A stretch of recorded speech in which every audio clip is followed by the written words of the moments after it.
VansIndustrial.com/golf. Sponsored in part by Edward Jones Financial Advisor Nolan Webster and by real estate broker Ed Dream at leavingil.com. Platform safety is critical at your commercial and industrial facility. Keeping people safe and meeting OSHA requirements isn't optional.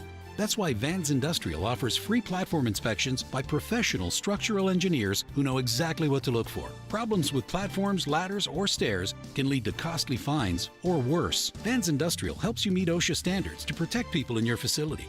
Hi, I'm Dave Van Camp, president of Vans Industrial. With decades of experience, I bring long-standing industry knowledge from inspecting, correcting, and replacing countless platforms to make facilities safer. Vans Industrial is a specialty contractor equipped to modify or replace steel catwalks, handrails, stairways, and ladders. Our union building trades professionals fabricate and install high-quality steel systems that create safer work environments. Call 833-VANS-IND for a free platform inspection by professional structural engineers. See what else we can do for you. Visit vansindustrial.com. That's VANS Industrial.com. Temperatures are rising, and so are concerns about inflation, market volatility, and taxes. Revisit your financial plan this summer. VestGen Wealth Partners work with individuals to develop personalized plans that help navigate changing conditions with confidence. Visit GetRetiredStayRetired.com to learn more. Advisory services offered through VestGen Advisors, LLC, an SEC registered investment advisor. Securities offered through Private Client Services, LLC, member FINRA and SIPC. Private Client Services and VestGen Advisors, LLC are unaffiliated entities. Any information discussed does not constitute investment advice. VestGen Advisors and Private Client Services do not offer tax legal advice. Now, your official weather forecast. Today will be mostly sunny and warm with a high of 82. Tonight, expect partly cloudy skies with a low of 62. Tomorrow will be partly sunny, breezy, and very warm, reaching a high of 86. On Friday, there will be some sun initially, followed by increasing clouds. It will remain warm and more humid with a chance of a thunderstorm in the area, mainly later in the day with a high of 86. I'm meteorologist Jason Caterina on AM 560, The Answer. Get the latest weather, traffic, and news updates online at 560theanswer.com. Portions of the following show may be pre-recorded. Now, from the Signature Bank Studios, this is Chicago's Morning Answer with Dan Proft on AM 560. The Answer.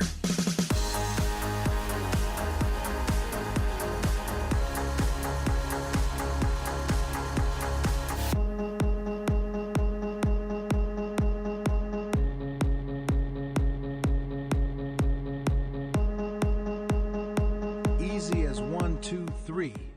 Simple as ABB. Anybody but Bass. Come on, everybody. Let's go. Let me break it down real simple. Keep it easy, keep it plain. This city needs a new direction. Time to make a change. The time has come to make a move. Everybody ready?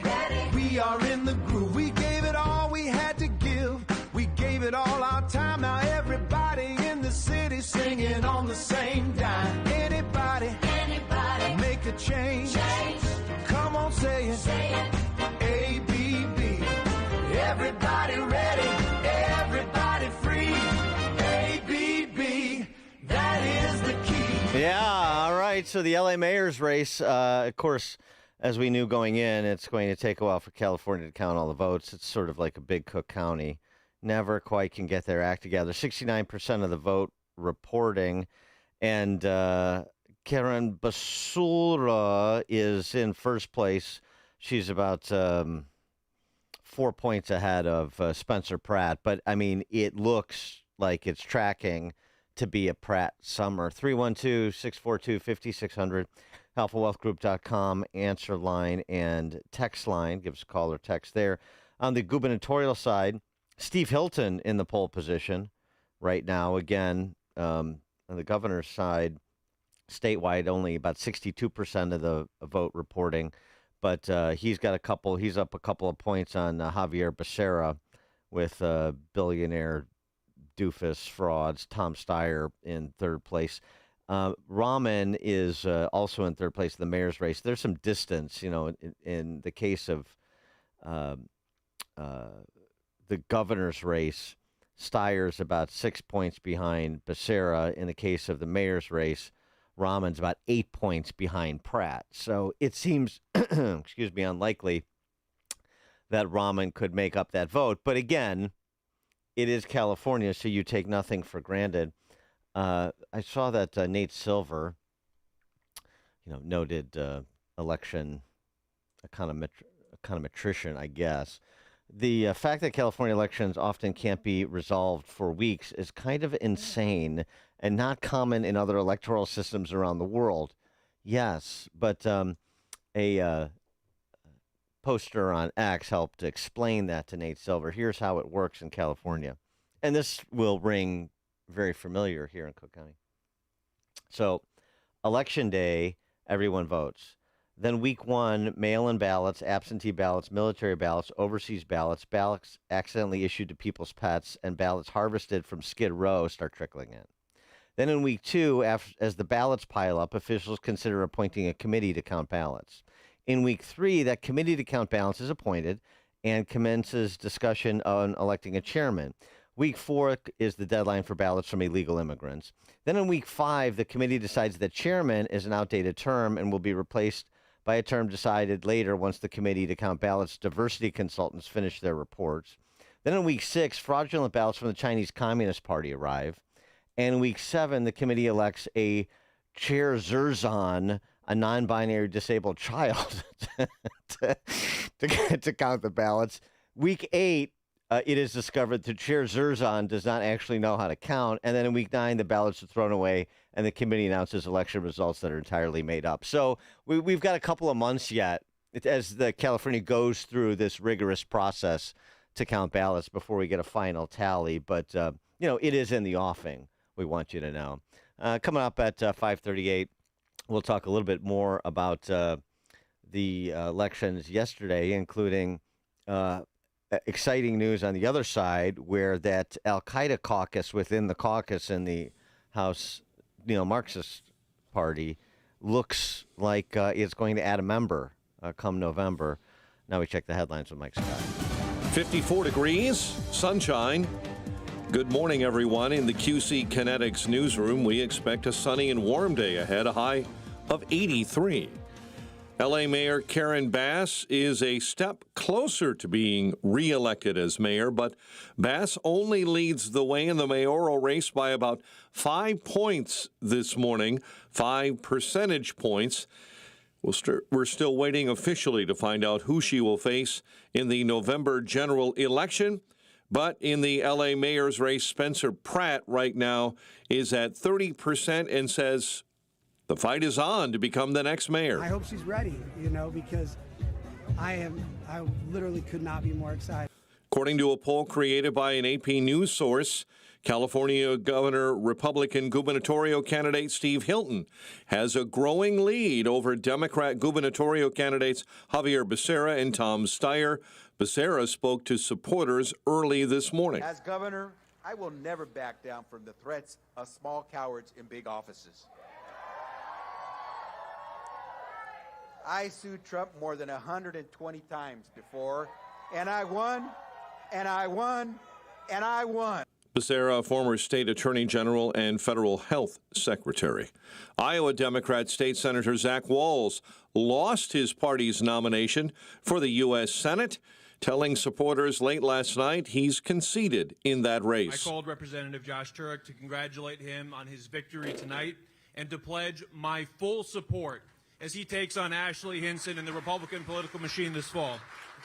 He would mean more taxes, fewer jobs, higher prices, less certainty. He puts illegals before Americans, before Iowans, criminals before victims. Congresswoman Ashley Hinson, who you just heard, won the Republican primary in the race to replace incumbent Republican Iowa Senator Joni Ernst, who decided not to run for re-election.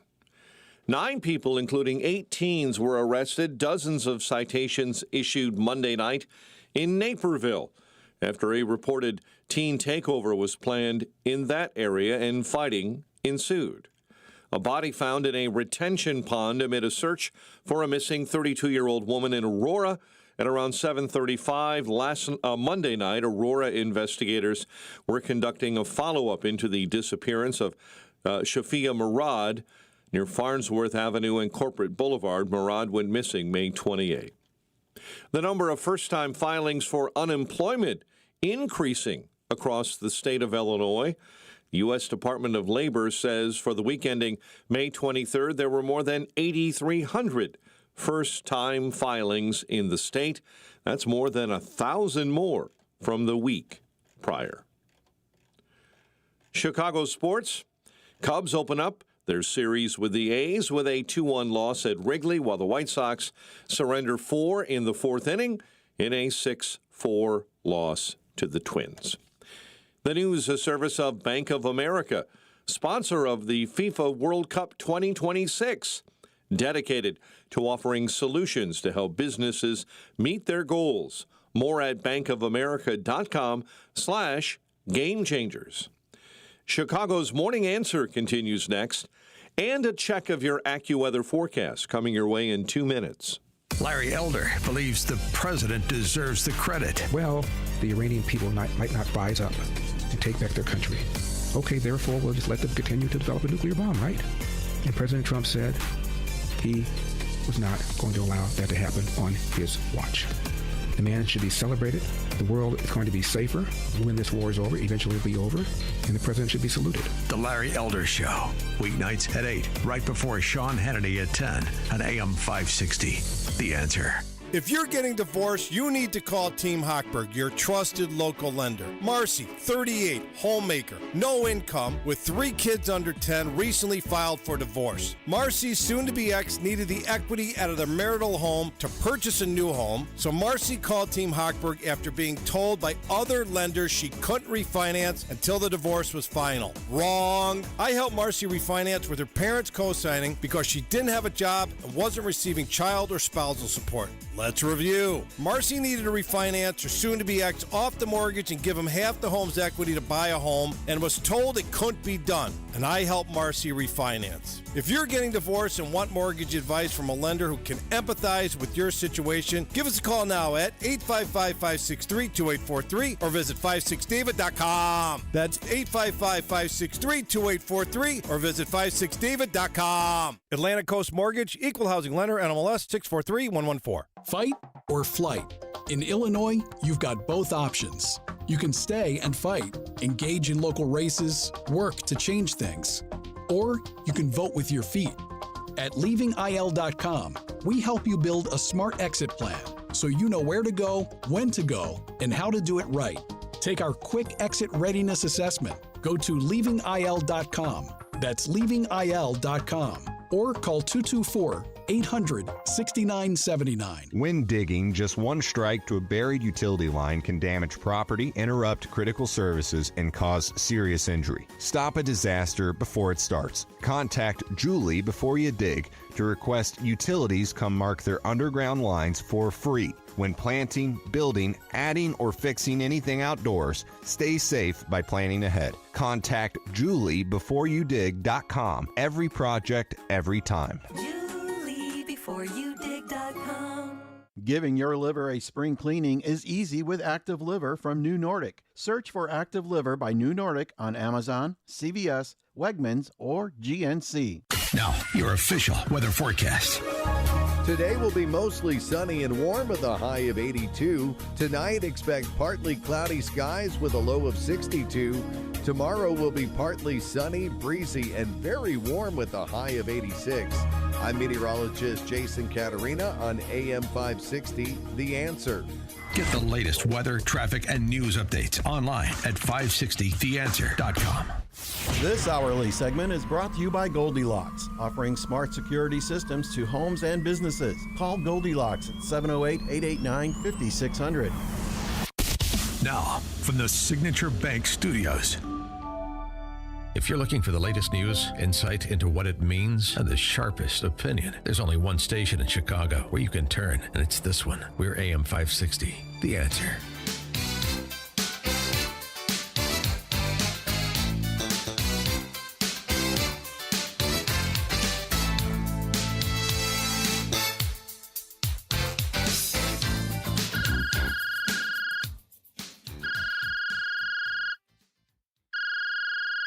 Spencer, it is Karen. I need you to pick up.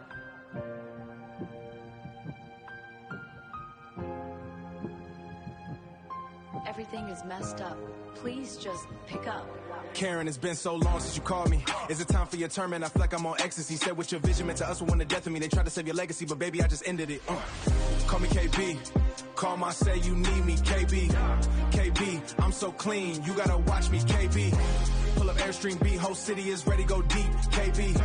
KB, sweaty streets still got some work, KB. Hey, you tried to bury your lies, somebody come dig them up. If I call up your voters right Top of the morning, Dan Proft here, and yeah, it's pouring over the election results from yesterday. Very interesting. Spencer Pratt in second place, as we were talking about, as Mike Scott reported. A few points behind Bass, but well ahead of Nithya Raman. So it looks like those two are going to the runoff. About a little bit more than 2/3 of the votes have been counted, according to California election authorities. And Steve Hilton in first place in the governor's race. So he, with about a little bit more than 60% of the votes counted. So it definitely looks like he's going as well. I think he needs to get some help organically, the way Spencer Pratt is, from some of these artistic types in L.A. Maybe they could do a 1-2 punch. But Hilton and Pratt is going to make for at least a credible and vastly expanded debate over the next 5 months about the policy direction of California and the competing philosophies of governance. So it is sort of exciting to see what's happening in a deep blue state that has failed and has been lost for so long, that you can have, a naturalized British citizen and a former reality star mixing things up in California. Now, there are some other issues, too. We're sort of joking, we were joking, properly ridiculing California's inability to return election results on the night of. There's also this, too, just in terms of not taking anything for granted with a third of the vote still out, roughly speaking. Fresh lawsuit against California Secretary of State calling into question whether hundreds of thousands of unqualified voters are still eligible to vote. The Republican candidate for Secretary of State, they actually have one, joined the American Independent Party, suing the incumbent Secretary of State, alleging there are 873,000 inactive voter registrations still on the rolls. And this is working in conjunction with Judicial Watch to challenge the cleanliness of the voter rolls in California. And by the way, again, signs of life, actual activity, not just being the opposition party from a contrarian point of view, but from a policy and competence point of view. This is something that could be done in Illinois or any other state that has been listless for a long stretch and has not been competitive in elections. I doubt that Secretary of State candidate has much of a chance in the general election, though you never know. But the point is, you're putting down markers of the kinds of things that you would do if people reflected on their previous choices and decided to chart a different course. Spencer Pratt's ready. This was his message yesterday while the votes were still rolling in, but it appeared that he was going to be in the top two slots. I'm ready for whatever God puts in front of me. And obviously, I was going to accept whatever God's plan was tonight. And I was going to be happy if I wasn't moving forward, because I would have known that God didn't want me to be the mayor. And now I feel very confident that I'm going to continue to work hard, learn everything I need to learn, build my teams, show all the experience I'm going to surround myself with, because that's a concern people have on the organization. I'm going to build that experience around. We have 5 months to the best team the city could ever dream of around me. So a little bit hard to hear over the Bee Gees, but he's just talking about ready for whatever God puts in front of him, and he's going to continue to build the team. I liked a little bit of the humility. He's a brash guy, but he also expressed some humility there. Look, thinking with an eye towards the general election, smart. Look, I know the criticism, one of the criticisms is questioning my experience. So over the next 5 months, you're going to see the team I put together, that we're going to be ready to go on day one. I'm going to address those concerns. I get it. And we're going to continue the momentum. I mean, it's been really fun to watch and a fascinating campaign. The other thing that's happening too, these sort of old Soviet-style candidates and their lethargic, clunky campaigns. Javier Becerra, running against Hilton, Bass running against Pratt. I mean, there really is a contrast there, not just on policy and philosophy, but on style. Bass and Becerra are so uncool. They're so unhip. They're so dull. They're so entitled. I mean, the Becerra interview, this guy, former AG, HH secretary for the big guy. The Becerra interview that will haunt him in the general election, particularly if Steve Hilton plays it right, and could make that race a lot more competitive than it otherwise would be based on registrations, is where he sat down with a local yokel network affiliate reporter who was going to ask him, she was going to ask him some, basic question about the campaign, and he had to sort of preordain where she could and couldn't go. Now, this isn't a gotcha interview. This is this is a fun interview. This is a nice interview. And she sort of bristled, as she should have, having some, integrity.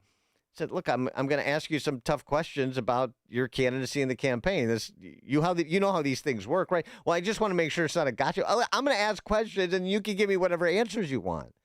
It was really a telling moment, just how imperious these, identitarian, neo-Marxist Pauls from that are sort of 1.0 version of it that go back 40 years, like these two, talking about Becerra and Bass, really an indication of, their disdain for the populace, and that is coming through.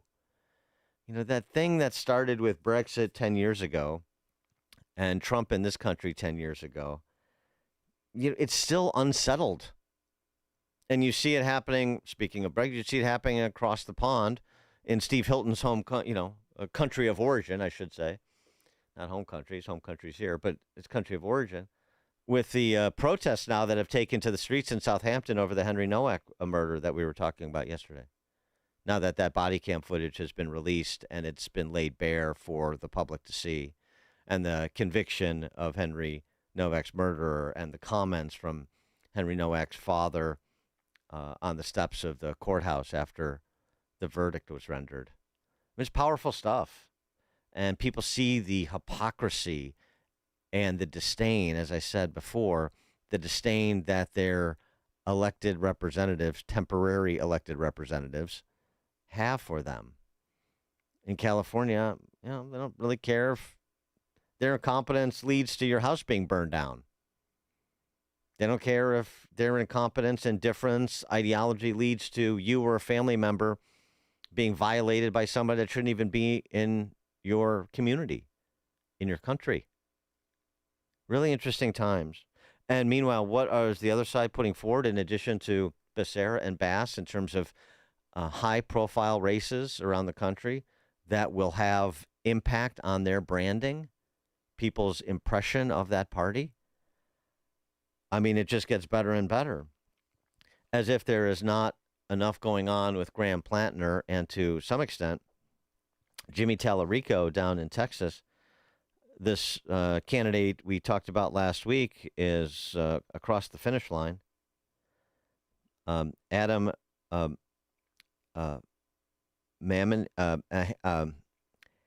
Hamaway, candidate for Congress in New Jersey 12. In this district, the primary is the general, so he's going to be a member of Congress. He was a character witness for the Blind Sheikh, the World Trade Center bomber. He worked for a Al-Qaeda front organization in the Balkans. I mean, this is, taking Rashida Tlaib and exponentially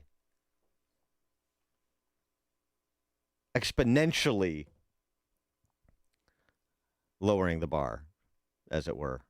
It's wild. Glenn in Orlando, you're in Chicago's Morning Answer. Yeah, good morning, Dan. What I find interesting about the Karen Bass race is that she only got about 32% of the vote, so the other voters went for two other candidates, and she's the incumbent. So I think she's got problems, and that I hope that Spencer Pratt plays that video of her on the airplane when she's coming back from Ghana while the Palisades were burning, and she kept quiet. She kept her mouth shut when the reporters were asking her questions. I hope they play that video. Thanks for the call, Glenn. Well, the problem is that Nithya Raman is also a neo-Marxist. That's the problem. So you may have 22%. I think that's where Raman is right now. A fifth of that electorate saying, I want a neo-Marxist. I want an apparatchik, but I want like a younger version of Karen Bass, which is what Nithya Raman is. Younger, I want to say smarter based on her academic credentials, but not based on what she actually has had to say and how she's performed in the campaign. Not really. So, no, I mean, it's still an uphill race, as we talked about. Look, you have the Bass vote plus the Raman vote is north of 50%. So in the general election, Spencer Pratt is going to have some additional conversions to make. But, he hasn't done poorly so far. And Raman is, well, it'll just be interesting to see. I want to get to Graham Plattner, too, quickly. The enthusiasm for Graham Plattner, I think, is waning a bit. And the drip of stories about this guy being the cretin that he has demonstrated he is continued. Pagliacci was asked about Plattner yesterday, if he still stands with him after the latest revelations. I wouldn't call this defense enthusiastic. I met with Graham Plattner today. We're going to beat Susan Collins and take back the Senate. Yes. So you're saying that Janet Mills is your preferred candidate. There's been rattlings that she should get back in. You're standing behind Graham Plattner, to be clear here? We're going to beat Susan Collins and take back the Senate. Yes. Does Democrats sticking behind Graham Plattner, does that hurt their credibility in attacking Ken Paxton?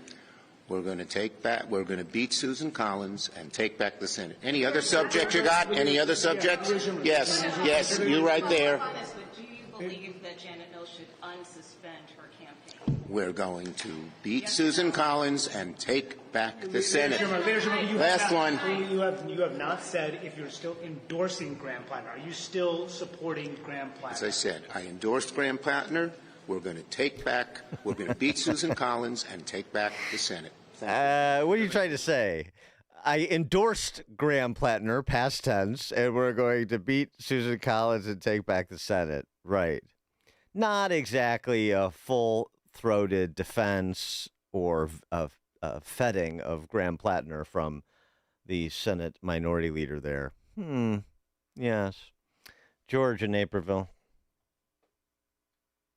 Dan? Yes, Dan, I think our political betters need to get better at showing human traits. Well, some are more human than others, but I mean, Raman, again, this is the sort of predicate for the Spencer Pratt revolt.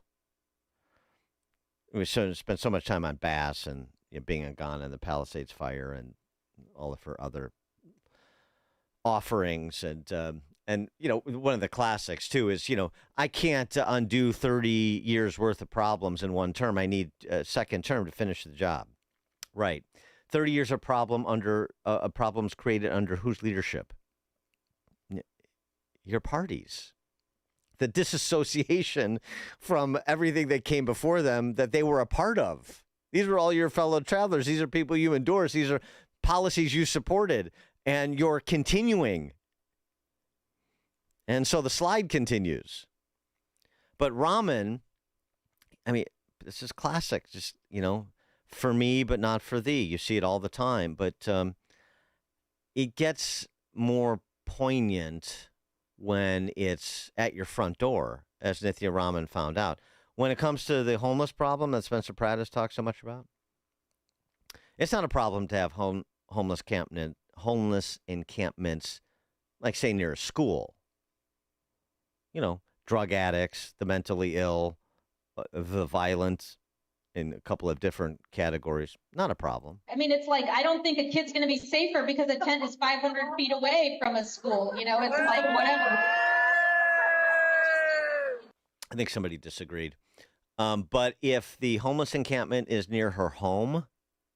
So I woke up this morning to a sound of commotion outside of my window, and I looked out the window and I realized that there were people setting up like a homeless encampment outside of my house, multiple people outside of my house. This is somebody who wants encampments on our streets, that she lets encampments be there. I have 2 little kids. I mean, it's like, I don't think a kid's going to be safer because a tent is 500 feet away from a school. You know, it's like, whatever. Yeah, right. It's very different tune when it's her kids that she's concerned about, not your kids. Sunny Hostin, she's one of those man-hating shrews on The View. On Graham Plantner. I mean, this is just great. I love this. She said, so he's a liar, a racist, an anti-Semite. He's a homophobe. So he has all the things, and character does matter. But does it really? But we have someone that has almost unbridled power in the White House at this point. And I do think that one of the only ways is to win, to check that unbridled power. One of the only ways to win one of the only ways to check that unbridled power is to win that seat in Maine. He's a liar, racist, anti-Semite, and a homophobe, but he's our liar and racist and anti-Semite and homophobe. No, of course. The ends justify the Nazi. I get it. Okay. It's news, opinion, insight. This is Chicago's Morning Answer on AM 560. The Answer. Sign up for the AM 560 Answer Advantage to get early alerts on event ticket sales, special discounts, and contest opportunities. Sign up today at 560theanswer.com/advantage. I'm attorney Stephen Leahy. If you're a business owner with unfiled tax returns, tax season is not your friend. This is when the IRS turns up the heat. They match 1099s. They review payroll filings. They compare bank deposits. And when returns are missing, they don't send you a warning. They take action. Penalties stack up fast. Liens become public. Bank levies can drain your account. I see it every year. Good business owners who waited too long, not because they're crooks, but because they were overwhelmed. Let me be clear, hiding makes it worse. Action makes it fixable. I help business owners get compliant, file what's missing, and negotiate from a position of strength, not fear. Don't wait for the next certified letter. Don't wait for a levy. Go to fightbacknow.com and sign up for my daily email. I'll tell you exactly what to do next, step by step. Or call me right now at 312-664-6649. Act now before the IRS acts first. Concordia University Chicago is hosting a conference for Christian laity featuring Florida Governor Ron DeSantis, Molly Hemingway of Fox News, Megan Basham of the Daily Wire, and Aaron Hawley of Alliance Defending Freedom. The 2026 Issues Etc. Making the Case Conference, Friday, June 12th and Saturday, June 13th at Concordia University Chicago. Learn more at issuesetc.org. issuesetc.org. Gain insight into building strong marriages and raising godly children with Focus on the Family with Jim Daly each weekday at 11:30 a.m. on our sister station, AM 1160. Hope for your life. Mike Lindell and the MyPillow employees want to thank you for your great support this past year. They want to make 2026 the best year ever. So to thank you, they are giving you free shipping on your entire order and wholesale pricing. So they are bringing back the mega sale. For example, the classic MyPillows, regularly $49.98, now only $14.98. Turn any mattress into the best mattress ever with the Made in the USA MyPillow My Mattress Topper and save up to $100. Get a set of MyPillow Giza Dream Sheets for as low as $29.98 or the 6-pack towel set for only $34.98. To get the best specials ever, go to MyPillow.com and use promo code LIBERTY or call 800-489-0201 and use promo code LIBERTY. These offers won't last long, so call 800-489-0201 or go to MyPillow.com and use promo code LIBERTY. Order now and your entire order ships absolutely free. AM 560, The Answer. Let's go. The potholes on my block got their own area code. The tents on the boulevard stretching down every road. The school's falling apart while the budget disappears. We've been living in this basura for too many years. Taxes going up, but the service is going down. Drugs on the corner and crime all over town. Jobs leaving the city like they catching the next flight. Somebody made this mess and somebody's gotta make it right. We see you caring. We see what you did. You left us the basura. Now where did you hid? Say it with me. Say it loud. Everybody say it proud. Basura, basura. Time to take it out. Karen make basura. That is what we should Be keeping track of the results as they pour in this morning. It's now 6 o'clock on AM 560 WIND. The Iran situation is rapidly evolving. I'm Dave Anthony, Fox News. That's what President Trump just told the New York Post's Pod Force One podcast, adding it will be very good as talks continue trying to work out a deal to end the conflict. The president also says Iran's supreme leader is involved. He is giving approval. And he says the two of them will likely meet at some point. We seem to be getting along quite well. This is the U.S. and Iran skirmish again. Overnight, Iran attacked both Kuwait and Bahrain with drones and missiles. We know several people were injured and significant damage was caused to Kuwait's international airport. CENTCOM released a statement saying that an additional wave of Iranian drones attempting to attack U.S. forces in Kuwait failed to impact intended targets tonight. U.S. Central Command Air Defenses successfully downed multiple drones and ensured no American personnel or assets were harmed. The Iranian attacks were in response to U.S. strikes that targeted Keshem Island in the Persian Gulf. Fox's Trey Yingst in Tel Aviv. Now to California's primaries. Everyone can see we're going in the wrong direction. We can offer Californians a new direction. Republican Steve Hilton is in the lead in the race for governors. The votes keep being counted. Democrat Javier Becerra is in second place. There are powerful forces aligned to darken our light. The top two in the voting will face off in November. In Los Angeles, Mayor Karen Bass has advanced to the November election. We want to bring change to our city, and that's what we've been doing, and that's what we're going to continue to do. They are still counting the votes, but reality star Spencer Pratt is strongly in second place. The top two will advance. I was going to be happy if I wasn't moving forward because I would have known that God didn't want me to be the mayor. But now I feel very confident that I'm going to continue to work hard. There were primaries in 5 other states, including Iowa, where Republican Ashley Hinson and Democrat Josh Turek both won. They'll face off in November. The winner replaces retiring GOP Iowa Senator Joni Ernst. America's listening to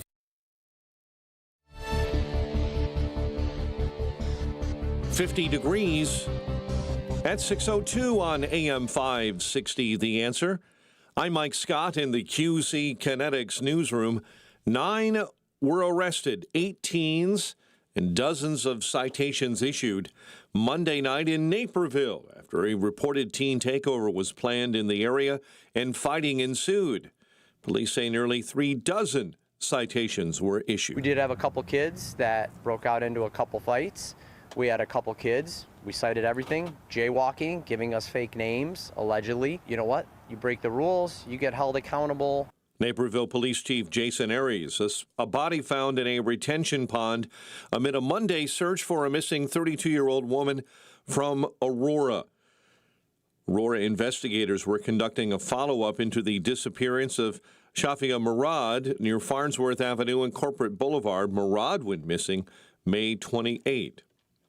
A bill allowing some out-of-state residents to pay in-state tuition at Illinois public institutions is headed to the desk of Governor J.B. Pritzker. And State Representative Reagan Deering asked bill sponsor Barbara Hernandez if non-citizens would get in-state tuition, while American citizens from other states pay out-of-state tuition. That is correct, and mainly because we do have a lot of undocumented population that has, maybe were not born here, but have been in this state for many, many years. Deering went on to say tuition will continue to go up. Senate Revenue Committee Chair Selena Villanueva saying the cost would be negligible. The Bears will have a joint practice with the Cincinnati Bengals for the second time in 3 seasons.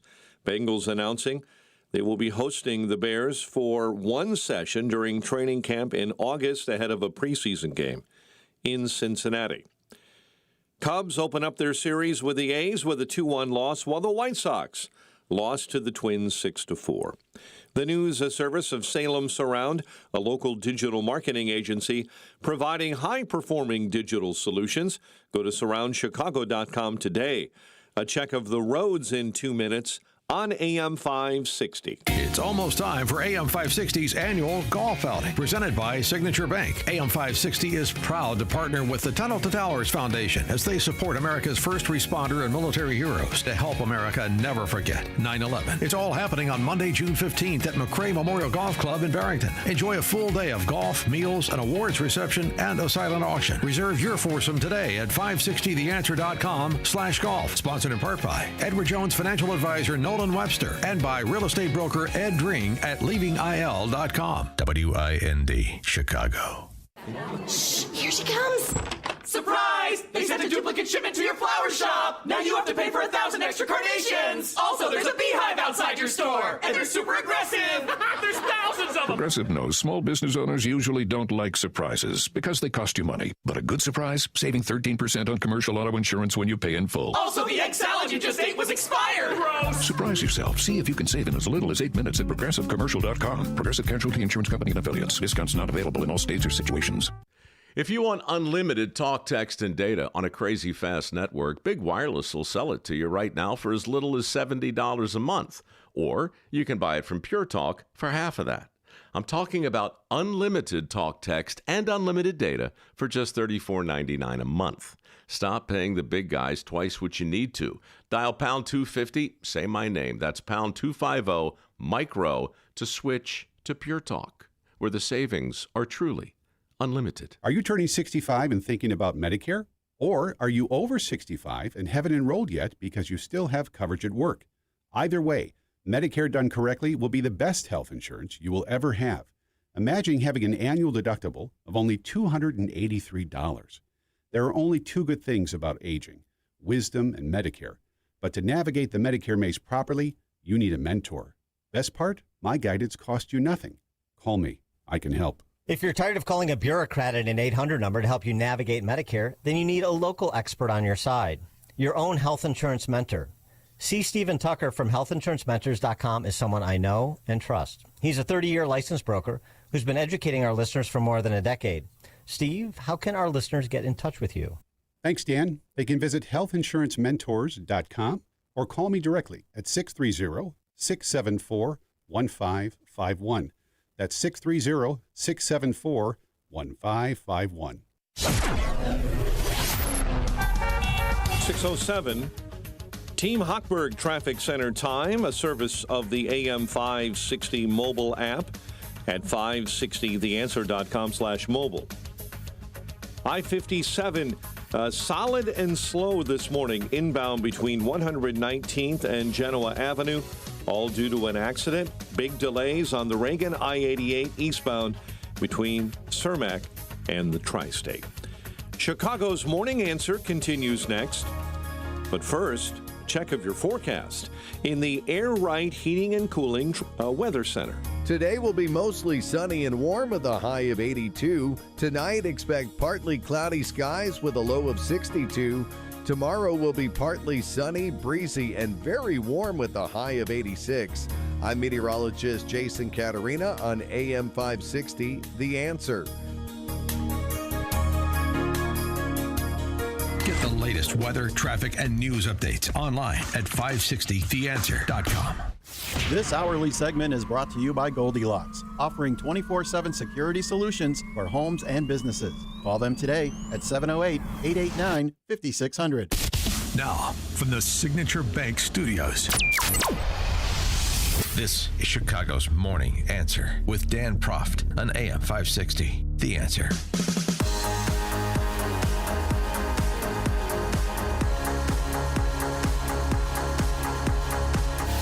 Top of the morning, Dan Proft here. So Jill Biden has been making the rounds, as you've no doubt taken notice of, hawking a new book. Speaking of the branding problems the neo-Marxist party has, we're talking about some of the candidates that are high profile wearing their label around the country, including but not limited to California, Maine, Texas. That New Jersey congressman who's expanding the Al-Qaeda caucus within their ranks.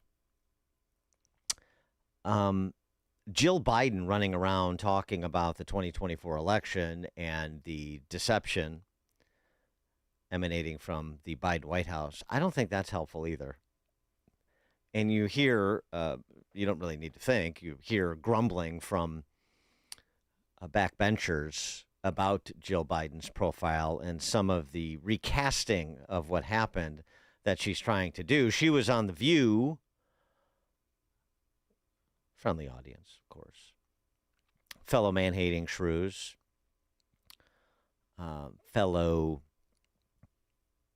cookie tray depth intellects, shocked by that debate performance. And my phone rings like 5, 6 in the morning. Did you see the results? Shocked by the results. But she was shocked by the debate performance. Stunned. But the doctors told her. And he'd given so much of himself, and to see you even saying, like, I thought he was having a medical episode, I was concerned. Was there any part of you that went into protection mode of like, Joe, you can't keep doing this. Like, they're taking so much from you. But the doctors told me he was fine. I'm not a doctor. I mean, I am a doctor. Yes, you are a doctor. Oh, yeah.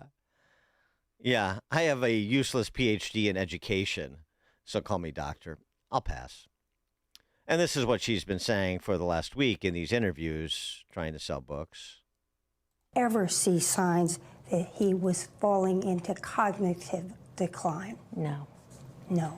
No. Truly. No. I mean, people were saying he wasn't the same Joe Biden. Well, I don't think that's true. He was the essence of the same Joe Biden, but yeah, he was slowing down. He was getting older. I mean, we all observed that. When you know, it's a very intense job. I think it ages you quickly. With the COVID, with dealing with everything we have to do with, look, if we finally beat Medicare. Thank you, President Biden. Before or since? Never. Or since? Yes. Or You've since. never seen him like Never. that? No. What happened? I don't know what happened. I mean, as I watched it, I thought, oh my God, he's having a stroke.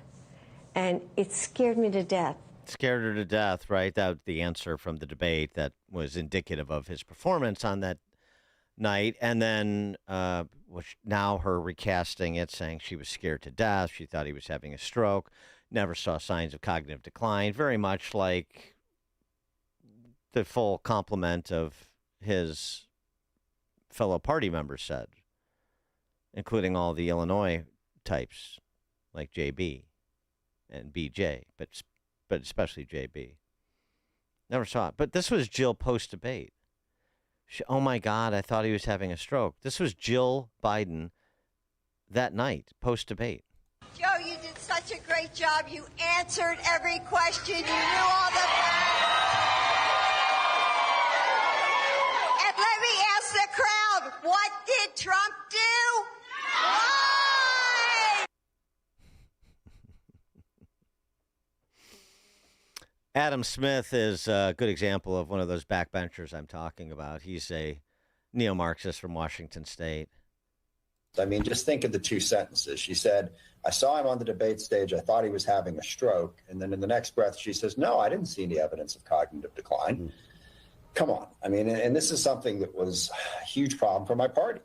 I mean, it was very clear probably a couple years out, that Joe Biden was not going to be a credible candidate for president because of his age and declining health. That, to my mind, that's not even debatable. And yet Jill and the family and a whole lot of his advisors around him, for whatever reason, dug in and said, we're going to jam him forward. And we've paid a terrible, terrible price for that. And the final point on this is every one of us Democrats out there who saw that Biden was going to run and there was no stopping him, we had to try and defend it, which undermined our credibility as individuals and our credibility as a party. So it really weakened us in 2024. They should have seen it. They just should have seen it. And the only thing I want to hear from Jill Biden is, I'm sorry. We should have said something sooner. Yeah. We had to go out and try and defend him. Did you?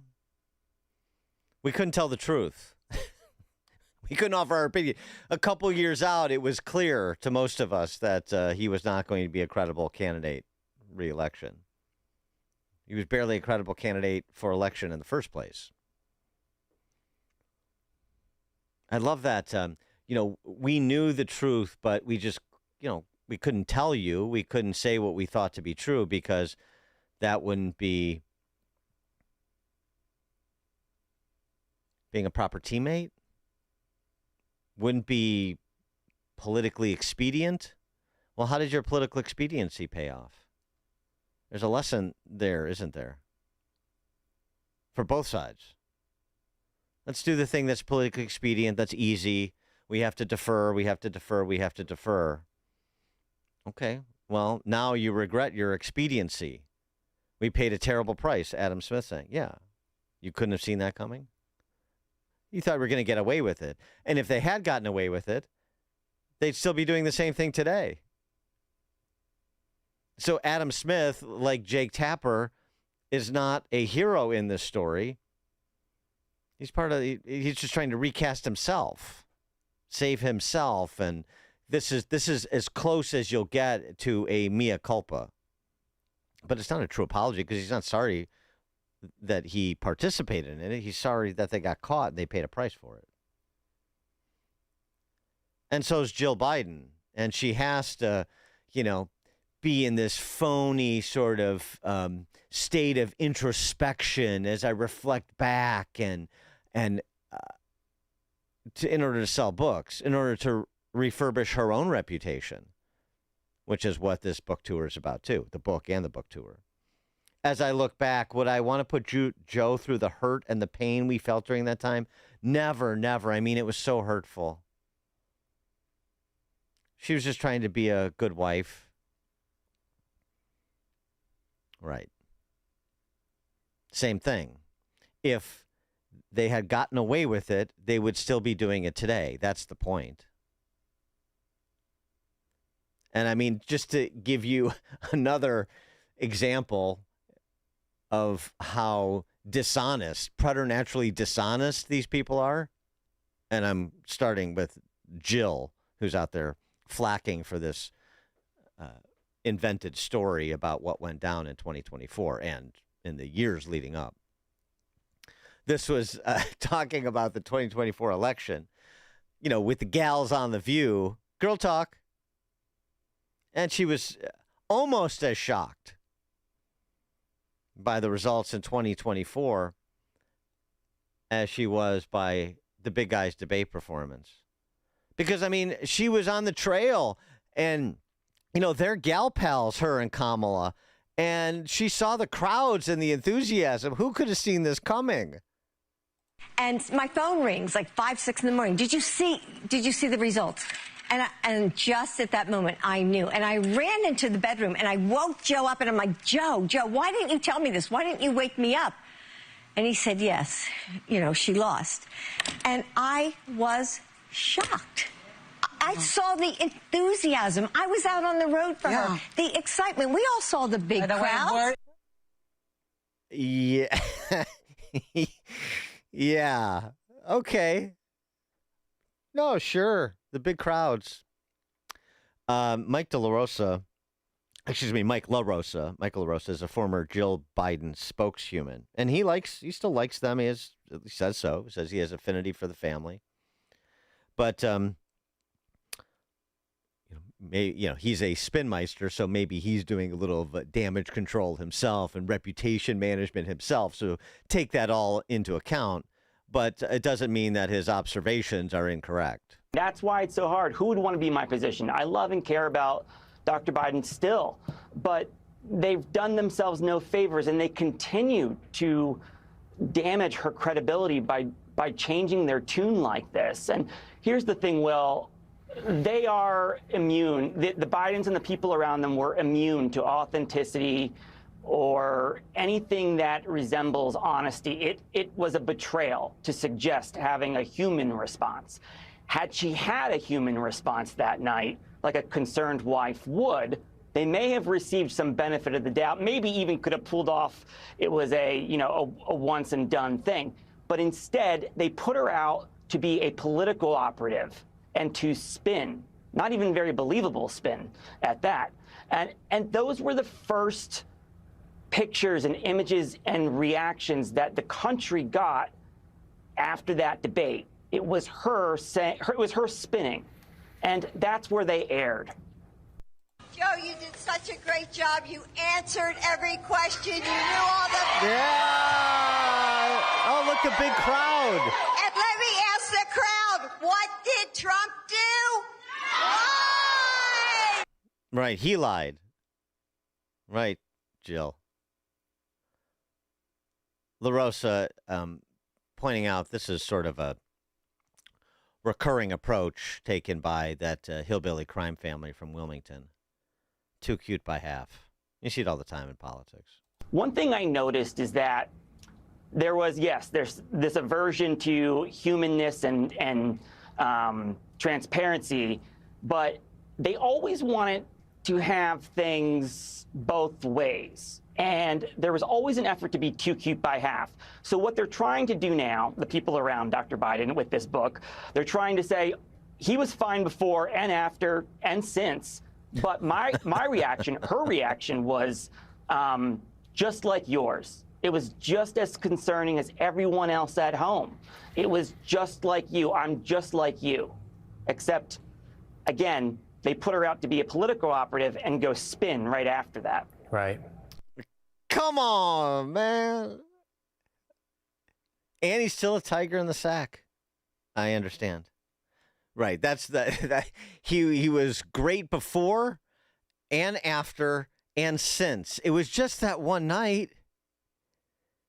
You know, something in his pudding. Mike at Deerfield, you're on Chicago's Morning Answer. Wait, hold on. Technical difficulty. Now you are, Mike. Go ahead. Sorry. Okay, sorry.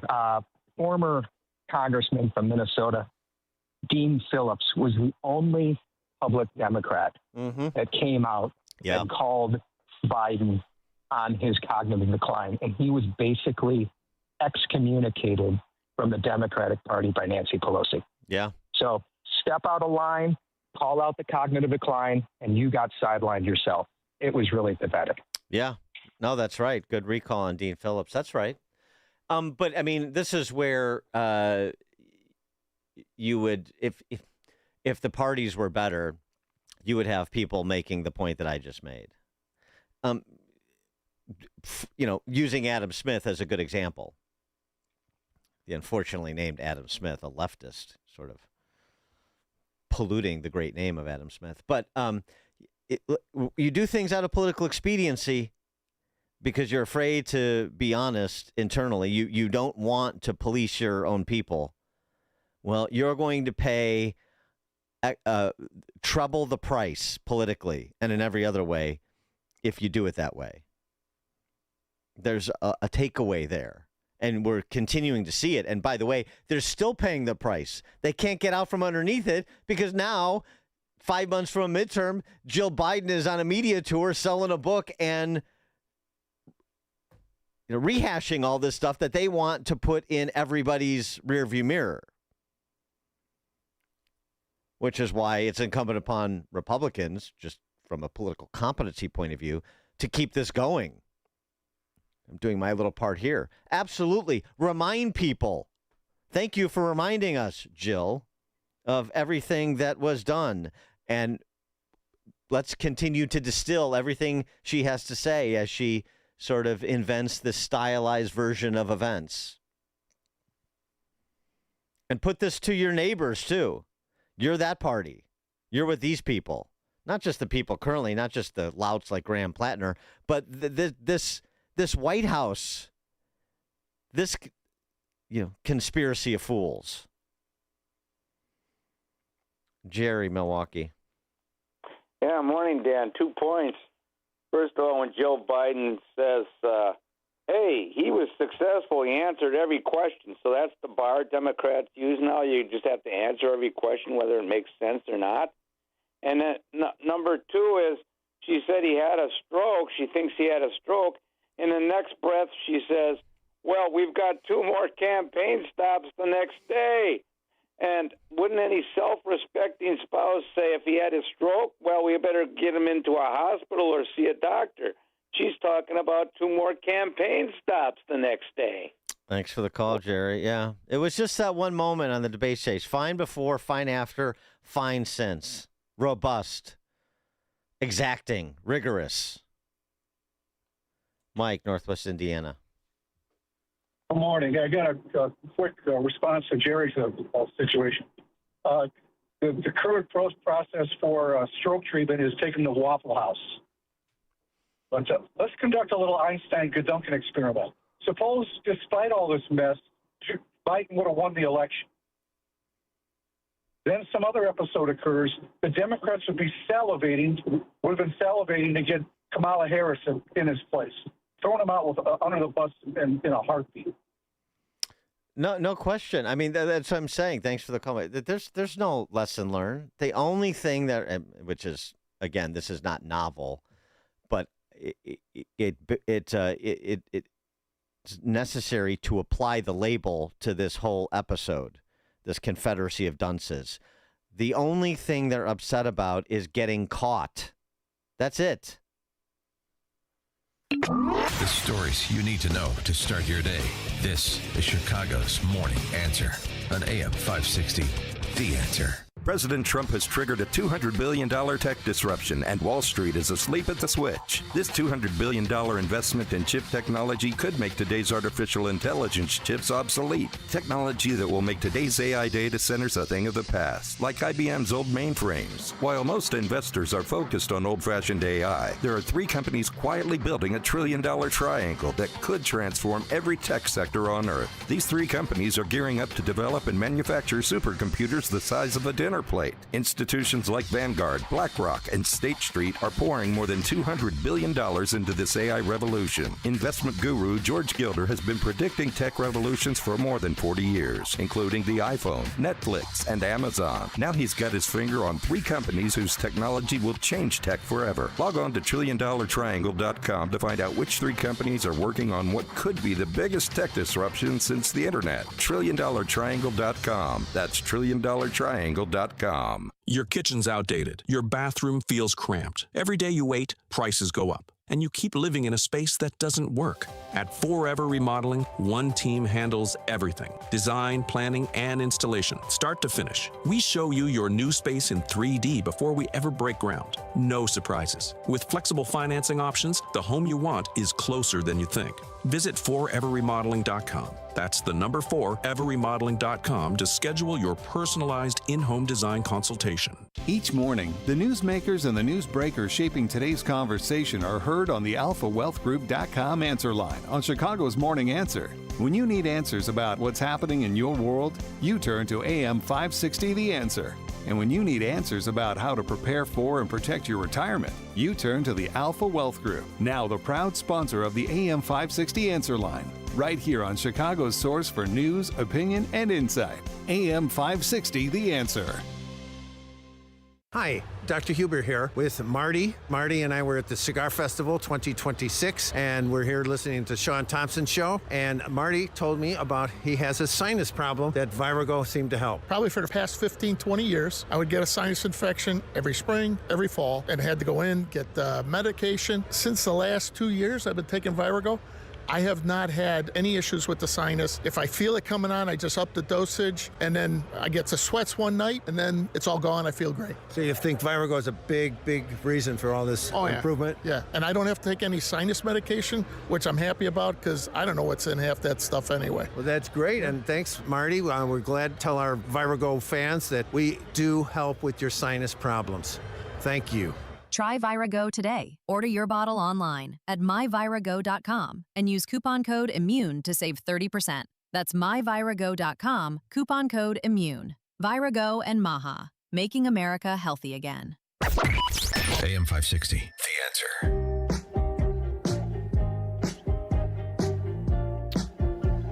The Common Sense Counter-Revolution. Pride celebrations across the country continue to lose out on large sponsorships as corporations shrink their affiliation with diversity causes and LGBTQIA2S plus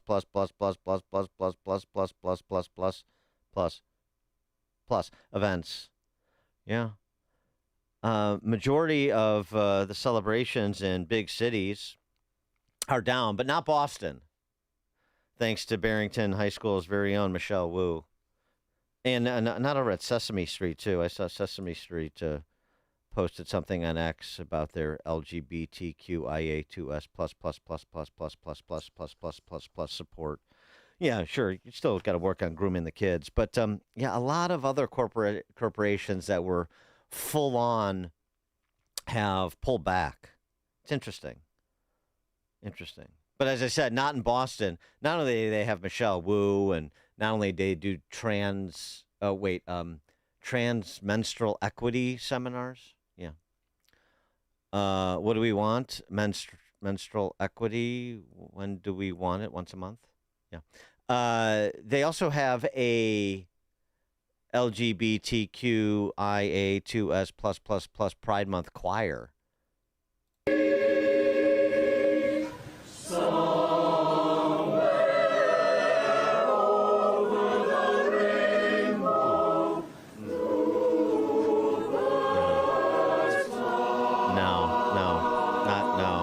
Pitchy, not good. No. What? Tell ya. When the musical accompaniment of Pride events is this suspect, boy, it really means that the pageantry is on the wane, it would seem. Ooh. Don't take that act to America's Got Talent, I'll tell you that much. All right, coming up at 6:36, Tom Homan makes a surprise visit to that quote-unquote controversial ICE detention center in Newark, New Jersey. We'll start there. 6:36. Now we check the headlines with Mike Scott. Sunshine this morning in the QC Kinetics newsroom, and Iran is firing on its neighbors again. Here's Fox's Jonathan Savage. Kuwait's defense ministry says several drones targeted its airport's passenger building, causing damage and injuries. Commercial flights were suspended. Meanwhile, Bahrain intercepted incoming Iranian missiles. Iran's Revolutionary Guard says they were aimed at the headquarters of the United States Navy's Fifth Fleet. This purportedly a response to the U.S. firing a missile into the engine room of an oil tanker that was trying to reach Iran despite the American blockade. Two Iranian news agencies report mediated peace negotiations have been paused, claims described by President Trump as false and erroneous. Jonathan Savage, Fox News. Spencer Pratt appears headed for a runoff election with Los Angeles Mayor Karen Bass. It's going to be a fun ride.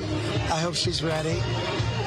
The latest vote results in the L.A. mayor's primary election show the incumbent Bass with only 35%, Pratt with nearly 31%, while City Councilwoman Nithya Raman has conceded the race. Singer-songwriter Peebo Bryson is dead at the age of 75. His family says Bryson died surrounded by loved ones just days after suffering a stroke. You may recall Bryson celebrated 50 years in pop music at the City Winery here in Chicago last August. 9 people, including 8 teens, were arrested. Dozens of citations issued Monday night in Naperville after a reported teen takeover there. Police say nearly 3 dozen tickets were written. We did have a couple kids that broke out into a couple fights. We had a couple kids. We cited everything. Jaywalking, giving us fake names, allegedly. You know what? You break the rules, you get held accountable. Naperville Police Chief Jason Aries. An Illinois law to ban electronic processing fees on taxes and tips remains on hold after a federal court ruling and a 1-year delay passed by the General Assembly. U.S. District Judge Virginia Kendall ruled that a federal order issued in April blocks the Illinois Interchange Fee Prohibition Act. Hours before that ruling, state lawmakers voted to delay implementation of the law to July 1st of 2027. Cubs lost to the A's, while the White Sox fell at Target Field to the Twins. The News is a service of your favorite AM 560 brands, including Proft University and The Sean Thompson Show, when you go to 560theanswer.com/store. A check of the roads in 2 minutes on AM 560. Mike Gallagher isn't sad. He's gone. I didn't plan to talk about Stephen Colbert's last show, but I've been thinking a little bit about it. He had apparently one Republican on the whole time he hosted the show. You know who it was? Liz Cheney. Now, whoever turns on CBS late at night is not going to be subjected to that kind of propaganda. And that's a good thing. The Mike Gallagher Show. Weekdays at 9 on AM 560. The Answer. This is Carol Platt-Liebau for townhall.com. America is celebrating its 250th birthday, but it's been hard to get the party started. Many Americans remember our bicentennial in 1976. It wasn't long after Watergate and the Vietnam War. It was even a presidential election year, but we put all of that on hold to celebrate our great nation. How long ago that seems. This year, the administration launched a nonpartisan Freedom 250 initiative to give America a spectacular birthday party. But left-wing activists targeted artists scheduled to perform at the national concert, leading some to withdraw and turning what should have been a patriotic event into a political fight. Instead of bringing Americans together, the celebration has become another arena for political conflict. That's unfortunate and revealing. It shows how much work remains to restore unity in our country, pride in our history, and confidence in our future. Jenny McGuire is the fresh, bold, unapologetic voice of common sense, constitutional values, and conservative principles. With her sharp wit, she'll tackle the issues that matter most: faith, family, and freedom. Join her and featured guests each week on the Unsafe Space radio show, heard Saturday evening at 7 right here on AM 560 The Answer. And follow Jenny on Facebook at The Unsafe Space with Jenny McGuire. Picture warm Gulf breezes, turquoise waters, white sand beaches. Now, add evenings of conversation with Salem Media's Mike Gallagher, Scott Jennings, Larry O'Connor, and Jennifer Horn. This November, sail from Fort Lauderdale to the Bahamas, Jamaica, the Cayman Islands, and Mexico on a 7-day journey built for those who love this country. Book your cabin today when you text the word cruise to 94878. Celebrate America's 250th anniversary the right way on the Gulf of America Cruise. Book your cabin now. Text the word cruise to 94878. Giving your liver a spring cleaning is easy with Active Liver from New Nordic. Search for Active Liver by New Nordic on Amazon, CVS, Wegmans, or GNC. 6:37 Team Hochberg Traffic Center time, a service of True Green. Don't waste another weekend doing the lawn yourself. Partner up with the official lawn care treatment provider of the PGA Tour and get a golf course quality lawn. That is the easy way to get it. TrueGreen.com. Sit back and relax. Eisenhower inbound, jammed up between Manheim and Western Avenue. An accident on I-57. 2 right lanes are blocked. There's a down light pole there in the lanes as well, inbound between 127th and Genoa Avenue.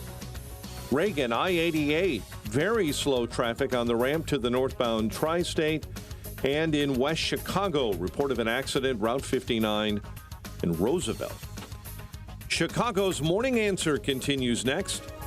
But first, a check of your forecast in the Air Right Heating and Cooling Traffic Center, sunny and warm today with a high of 83. Get the latest weather, traffic, and news updates online at 560theanswer.com. Now, from the Signature Bank Studios.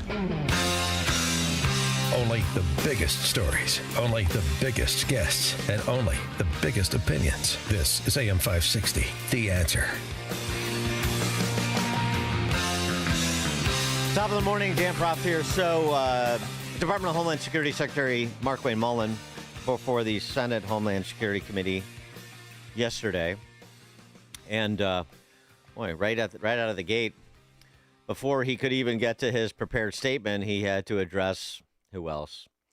New Jersey Senator Chris Murphy and his characteristic hyperventilation in the direction of ICE, with particular emphasis on Delaney Hall, the ICE detention facility in Newark, given the unrest generated by professional agitators, leading to the need for local police to intervene, arrests being made.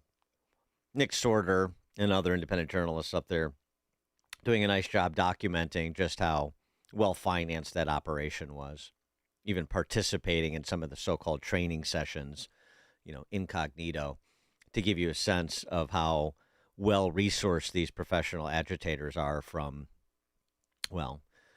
we don't know necessarily specifically to this event or the last several days of unrest surrounding that facility, but we know generally who some of the bigger NGOs are and who funds them, people like Nivelle Singman, people like George Soros. Anyway, Mullin got right after Chris Murphy from the jump. I do have an opening statement here, but wow. Senator Murphy, the outlandish claims you made there is just flat wrong.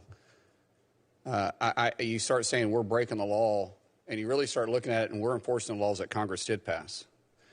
That's reckless. When you start saying it's unconstitutional, what's unconstitutional that we're doing?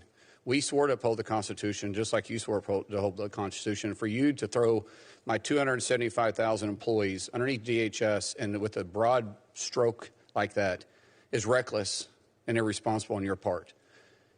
We're doing the job that Congress gave us the authority to do. And our men and women out there every single day is enforcing the laws. If you don't like the laws, you can change them. We're not picking and choosing which laws we enforce. We're simply enforcing the law, period, full stop. When you throw out reckless terms and you start referring to our agents as being dangerous, unconstitutional, and lawless, that's why our agents' death threats are up by 8,000%. I know that's not what you want, but your political theater, that's what it causes. When you start looking at assaults on our officers, they're up by 1,300%. Senator Murphy, is that what you want? I don't think it is. I really don't. But I understand the political theater. I understand wanting to get sound bites. And that was obvious because the whole time you was giving your testimony, you wasn't looking at me. You was looking at a camera. I get that. I get it. If you have bigger political ambitions, fine. Just say it. But don't do it at the expense of my officers. When you want to really talk about funding, you haven't funded my officers. CBP and ICE has been willing to do the job for free. Why? Because of a reckless administration. Prior to President Trump coming in and saving America, you had a reckless administration that was destroying America by letting millions of illegals into our country. We're a nation of laws, and we're going to enforce those laws. What separates us from other countries is because people respect the rule of law.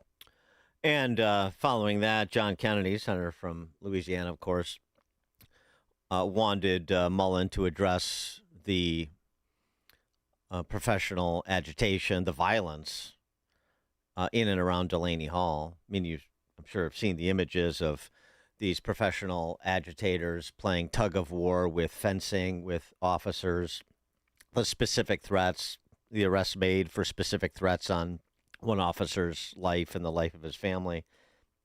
In addition to the violence, you see these people taking essentially makeshift shields and attacking police officers on horse, attacking the horses. It was some wild scenes up there before it got tightened up. What happened at Delaney Hall? Well, a lot of claims were made, and they just absolutely weren't true. The first one came out and said it was overcrowded. We have today, I believe, under 700 detainees there. It's licensed for just over 1,000 beds. We have twice the square footage at Delaney Hall than the state penitentiary does in New Jersey. They said that the medical condition was horrible. We had twice as much medical staff per person than the state penitentiary does in New Jersey. What happened with the protesters? Well, the protesters is interesting. The governor and the state officials were going out and saying that they were peaceful protesters and ICE was agitating them. That all changed when the governor finally allowed the state police to do their job. And by the way, they're professionals, and the locals there were absolutely professionals. When they came in, they quickly realized these aren't peaceful protesters. These are rioters. Mostly peaceful. You know how it goes. 312-642-5600. AlphaWealthGroup.com, call and text line. Mostly peaceful. And yeah, the efforts, despite Mikey Sherrill allowing for state police and local police to intercede on behalf of peace, the accusations, I'm glad that Mullen described some of them, that the Delaney Hall, the ICE detention facility, is uninhabitable. There's a hunger strike going on because the food is so bad, the conditions so deplorable. Overcrowding. Well, 700 people in custody there. They got room. They got 1,000 beds. Rez Baraka, who is the mayor of Newark, he was arrested the last go around along with McIver, that congresshuman, for trying to interrupt federal law enforcement operations. Not their first rodeo. No, he's filed another suit trying to get the detention facility shut down, making these claims. Right now we have a letter from detainees that speaks specifically and outlines some of the conditions there. So we actually have plaintiffs. We have, the health department from the state and our health department demanded access and was denied access to these facilities. So we're expanding it now on health and human conditions that are in there. And we believe that it should be shut down because we have actual irrefutable evidence now that the place is uninhabitable. Uninhabitable, irrefutable evidence. Tom Homan went to that detention facility over the weekend to gather his own evidence. Like I said, we addressed that in New Jersey, and we got local law enforcement, state law enforcement to finally do their public safety job. But we got to remember what started all this. You got Democratic lawmakers on Memorial Day making false allegations about the facility, about the food, the medical care, hunger strikes. I went into that facility. I went to the medical. I went to outdoor recreation, indoor recreation. I even made a surprise visit this weekend and walked into the cafeteria and ate the same meal that the detainees around me were eating. And I made sure my tray equaled their tray. I had spaghetti and meat sauce. I had beans. I had green beans. I had bread and rolls. I had drinks. I had dessert. The food was good. It's all a false premise. There was never a hunger strike. The congressman said, people are on hunger strikes. No, they weren't. They may not be eating in the cafeteria, but what I found out, they're ordering food from the commissary and eating in their cells. So there wasn't any abuse. It's not inhumane conditions. I went to the entire facility. I ate the same meal they ate. That facility is well run, and the governor keeps saying she's going to keep raising hell if that facility shuts down. Well, I got news for the governor. That facility isn't going anywhere. We're going to enforce the law. We're going to detain people, and we're going to remove people. Matter of fact, a lot of the people in that facility we couldn't release because they're mandatorily detained by federal statute. So we couldn't release them if we even wanted to. But we're not going to release any of them. Everybody in that facility I have ascertained is legally being detained. Yeah, but I heard the meat sauce was out of a can. I mean, come on, how about something homemade? It's like ketchup and noodles, Mr. Homan. Have you no decency?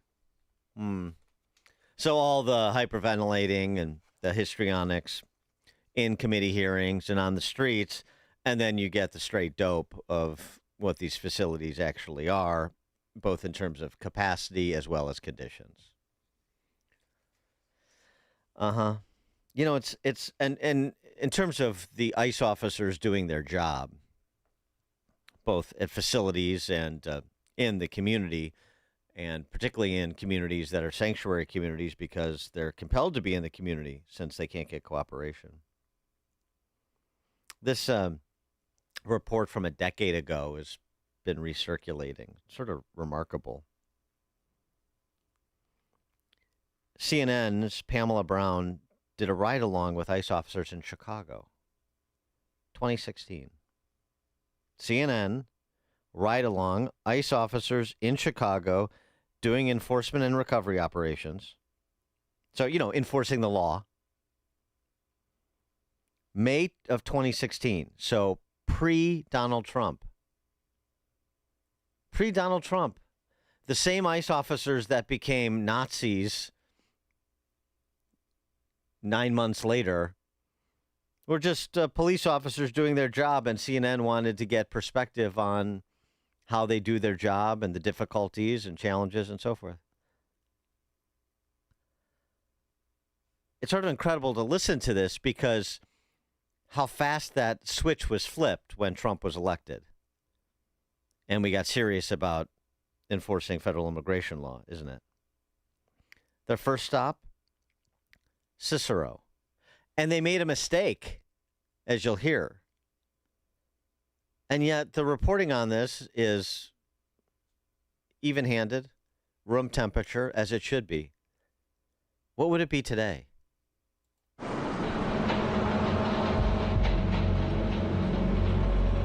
Just before the sun rises in the Windy City, Immigration and Customs Enforcement agents fan out across Chicago to arrest criminals in the U.S. illegally. Criminals? How dare you? CNN was granted exclusive access to witness some of those raids.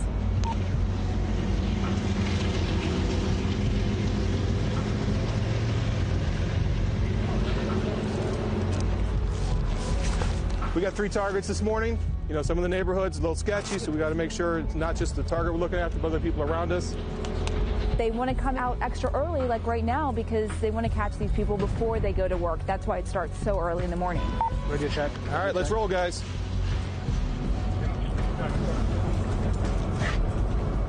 A lot of things go through your head. Your adrenaline, blood pressure, of course, goes up when you're getting ready to do something like this.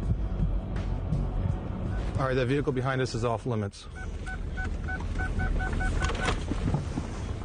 How many people are involved with this operation particularly right now? I have a 5-man arrest team here situated in this neighborhood here on the street. You see the stoop going up. I have a couple guys sitting right inside that stoop. This is part of what we do. Keep eyes on somebody and try to be as covert as we can. There we go. Is that him in white? This may look organized, but in this moment, confusion. There's always challenges we face when it's dark, somebody looks very similar to an individual. ICE agents mistakenly arrest the target's brother. In the process of talking to him in the vehicle, he then said, "Oh, no, I'm actually so-and-so. Who you're looking for is over here, this other address." He led us to that address, and we were able to actually arrest the individual we were looking for. Oh, my gosh. They accidentally arrested the wrong individual, and then they got the right one. There would be, half of the city council would be organizing street protests if that happened today. 312-642-5600, alphawealthgroup.com, call and text line. I mean, today, just to my point, you know, this is what we have in political leadership in the city. The likes of Alderwoman Rosanna Rodriguez, who's on ICE patrol. Buenos días, comunidad. Good morning, community. I am currently patrolling the area of Kedzie and Grace. We had reports of ICE in the community. They took a neighbor from Kedzie and Lawrence. Patrollers are out right now. We're trying to keep an eye on everything that's happening. We have a few graduations today, some field days. Please be careful. please make sure that you take care of yourself if you're vulnerable. You mean if you're an illegal alien criminal? Right now. Yeah, that's what makes you vulnerable. Illegal alien criminals, now they're our neighbors. Second stop, back to CNN. Just remarkable how pedestrian the reporting is. Where's the street theater that you get from the politicians, or you get in a Senate committee hearing? Second stop, Berwyn. Next target, somebody that did excessive 10 years for narcotics trafficking. He's also been arrested for DUI. We also may be attempting to criminally prosecute this individual because he was previously removed from the country, which is a federal felony. You have evidence, right, that he's using a fake identity, or? That is correct. We believe he's been using a U.S. citizen's identity to live and work. He has an Illinois driver's license. Immigration and Customs Enforcement just arrested its second target. It has had surveillance on this person for a while now. This individual was incarcerated at Cook County Jail at one point. He was released without notification to ICE. Previously, if we had been in the jail like we were prior to the 2011 ordinance, we probably could have arrested the individual at Cook County Jail, much more safe and secure location. He's going to be processed. They're going to fingerprint him, ask him questions, and there's a whole process that goes into place before anyone is deported back, including seeing a judge. Yeah, well, you can't do that reporting today because that would present the facts in such a way as to cut against the hysteria that the left tries to induce. I mean, that's not sensationalized. So who's going to get all worked up about that? Those guys don't seem like Nazis, do they? You know, if you can't hype your position to generate, ignorance-based mania, then it's not worth doing. But that report 9 months before Trump took office, and what we've been treated to for the subsequent decade on this topic, could the distinction be more stark? The more you listen, the more you'll know. This is Chicago's Morning Answer. Morning Answer on AM 560. The Answer. Diabetes, high blood pressure, anxiety meds, everyone's on them. If you're a 50-year-old male, maybe a bit porky, and you may even have type 2 diabetes, $1 million of term insurance may only cost you about $200 a month. Call Term Provider. Speak with Big Lou at 800-555-2085. Big Lou will find a term life policy for you even if you have type 2 diabetes, are overweight, or have high blood pressure. Term Provider has helped thousands of people like you who think they can't afford term life insurance. To buy $1 million of affordable term life for you, all you need to do is call Big Lou at 800-555-2085. Lou will make sure the scales are tipped in your favor. Call 800-555-2085. Big Lou will answer your call and work to fit you into a term life policy that you can afford. Remember, Big Lou's like you. He's on meds too. Call 800-555-2085 or biglou.com.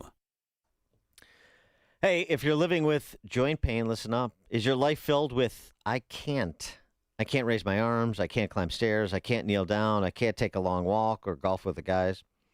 Well, today's a new day, so take action, a day to celebrate what you can do, and that's exactly what QC Kinetics patients are doing. Back to enjoying their lives again thanks to the innovative treatments offered at QC Kinetics. I've seen the results and personally recommend Dr. Caravelli and her team. So many of you have been through their life-changing regenerative treatments done right in the office, no missing work, no surgery, no long recovery, and the inflation calms down. I want you to schedule a free consultation. You don't have to live a life of I can't. Have a conversation with my friends at QC Kinetics and tell them I sent you when you do.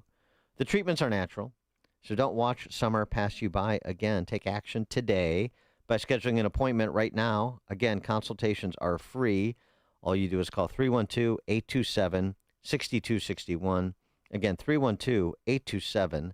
6261. Once more, call QC Kinetics to get pain-free. 312-827-6261. Have you ever wondered, with all the different religions and interpretations of the Bible, how you can be sure that you're on the right path in your spiritual journey? The powerful new book, You and God by Peter Philippi, helps you answer this question and discover how to establish a truly personal relationship with God through biblical understanding and faith. Get your copy of You and God by Peter Philippi today by visiting pbmusa.org. That's pbmusa.org. Your kitchen's outdated. Your bathroom feels cramped. Every day you wait, prices go up. And you keep living in a space that doesn't work. At Forever Remodeling, one team handles everything. Design, planning, and installation, start to finish. We show you your new space in 3D before we ever break ground. No surprises. With flexible financing options, the home you want is closer than you think. Visit foreverremodeling.com. That's the number 4, everremodeling.com to schedule your personalized in-home design consultation. AM 560, The Answer.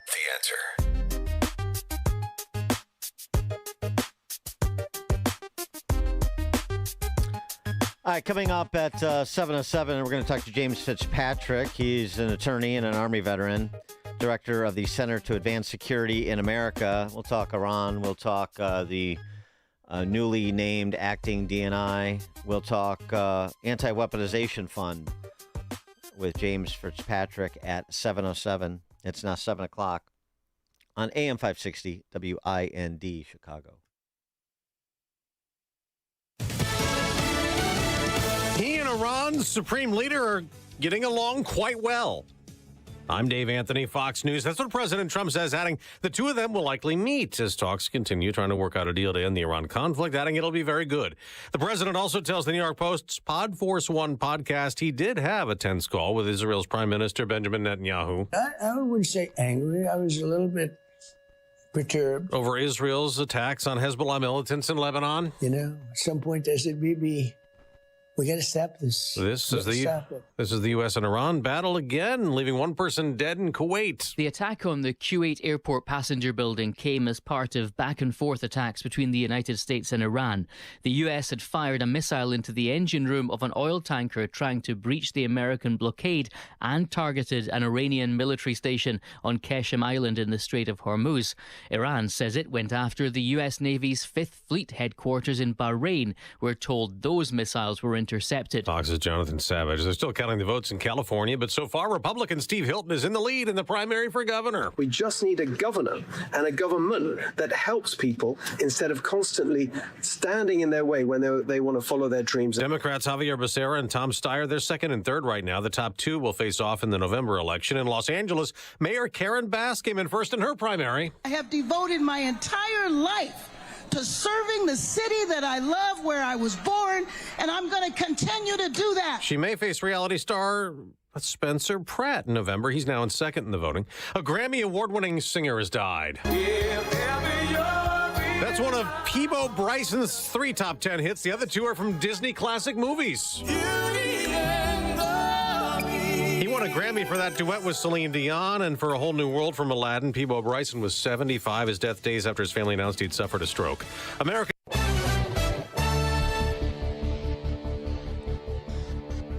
In Chicago this morning, 54 degrees at 7:02. I'm Mike Scott in the QC Kinetics newsroom. Illinois Comptroller Susana Mendoza dropping more hints that she may be running for mayor of Chicago, including this supportive message on social media. Hey, I got one thing to say and one thing only. If Susana doesn't win, I'm going to be pissed. 2 years in the fire service, 36 years on the Chicago Fire Department, longtime Chicago resident. Susana is the best for mayor. Cook County Treasurer Maria Pappas and U.S. Representative Mike Quigley have said they are also interested in running for mayor of the city of Chicago. 9 people, including 8 teens, were arrested, dozens of citations issued in Naperville Monday night after a teen takeover was planned in the area and fighting occurred. Naperville Police Chief Jason Aries says large groups of teens began gathering downtown between Chicago and Van Buren along Washington Street around 5 p.m. History is on the move right now, and you can see it in West Chicago. Union Pacific's Big Boy number 4014, the world's largest operating steam locomotive, reached West Chicago late yesterday afternoon. You can see the legendary steam locomotive today at the Union Pacific Training Center from 9 a.m. to 3 p.m. in West Chicago. Cubs open up their series against the A's with the 2-1 loss at Wrigley Field, while the White Sox lost to the Twins 6-4. The news, a service of Salem Surround, a local digital marketing agency. Go to surroundchicago.com today. A check of the roads in 2 minutes on AM 560. It's almost time for AM 560's annual golf outing, presented by Signature Bank. AM 560 is proud to partner with the Tunnel to Towers Foundation as they support America's first responder and military heroes to help America never forget 9/11. It's all happening on Monday, June 15th at McCray Memorial Golf Club in Barrington. Enjoy a full day of golf, meals, an awards reception, and a silent auction. Reserve your foursome today at 560theanswer.com/golf. Sponsored in part by Edward Jones Financial Advisor Nolan Webster and by real estate broker Ed Dring at leavingil.com. Shh, here she comes. Surprise! They sent a duplicate shipment to your flower shop. Now you have to pay for 1,000 extra carnations. Also, there's a beehive outside your store, and they're super aggressive. There's thousands of them. Progressive knows small business owners usually don't like surprises because they cost you money. But a good surprise, saving 13% on commercial auto insurance when you pay in full. Also, the egg salad you just ate was expired. Gross. Surprise yourself. See if you can save in as little as 8 minutes at progressivecommercial.com. Progressive Casualty Insurance Company and Affiliates. Discounts not available in all states or situations. If you want unlimited talk, text, and data on a crazy fast network, Big Wireless will sell it to you right now for as little as $70 a month.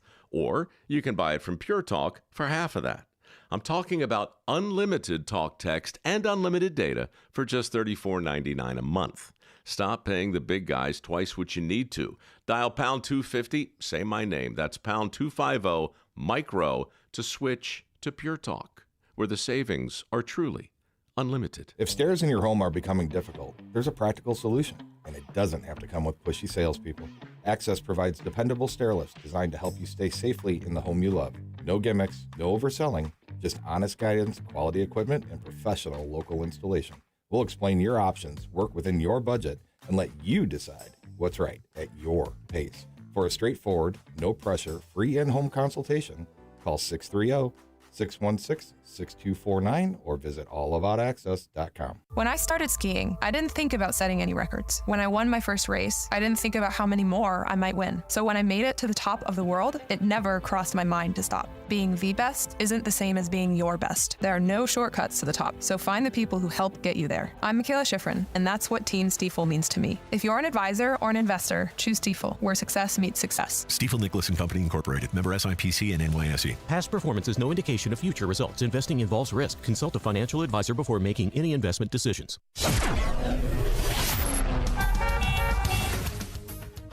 7:06 Team Hochberg Traffic Center time. Let's start on the inbound Kennedy, where right now it's piling up between Cumberland and Harlem Avenue. Eisenhower inbound, tap of the brakes right at Manheim. Dan Ryan, you got a burning vehicle fire. 3 right lanes are blocked inbound between 43rd and Cermak. I-57 accident right shoulder inbound between 127th and 99th.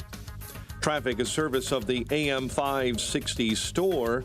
T-shirts, hoodies, and more from your favorite AM 560 brands when you go to 560theanswer.com/store. Chicago's Morning Answer continues next. But first, a check of your forecast in the Air Right Heating and Cooling Weather Center. Today will be mostly sunny and warm with a high of 82. Tonight, expect partly cloudy skies with a low of 62. Tomorrow will be partly sunny, breezy, and very warm with a high of 86. I'm meteorologist Jason Caterina on AM 560, The Answer. Get the latest weather, traffic, and news updates online at 560theanswer.com. Now, from the Signature Bank Studios, this is Chicago's Morning Answer with Dan Proft on AM 560. The Answer.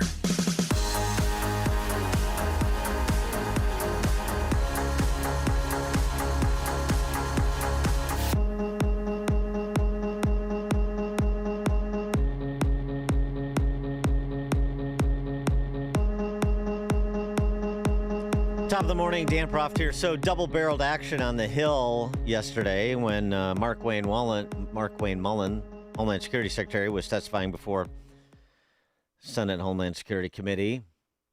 Marco Rubio, Secretary of State, NSA, et cetera, was before the Senate Foreign Relations Committee, having to match wits with Spartacus there, Senator Cory Booker, on the state of play with Iran, bristling at the characterization that Booker offered as to where things stand. Now, so here we have a worse situation where our adversary and our enemy, who's causing havoc in the region, who is funding proxies and terrorists, has discovered, thanks to you all, the power of shutting down the Strait of Hormuz. No, they didn't discover. They knew that a long time ago, and they've done it before. Clearly, we all knew that a long time ago. That's why this ill-conceived war should have never happened.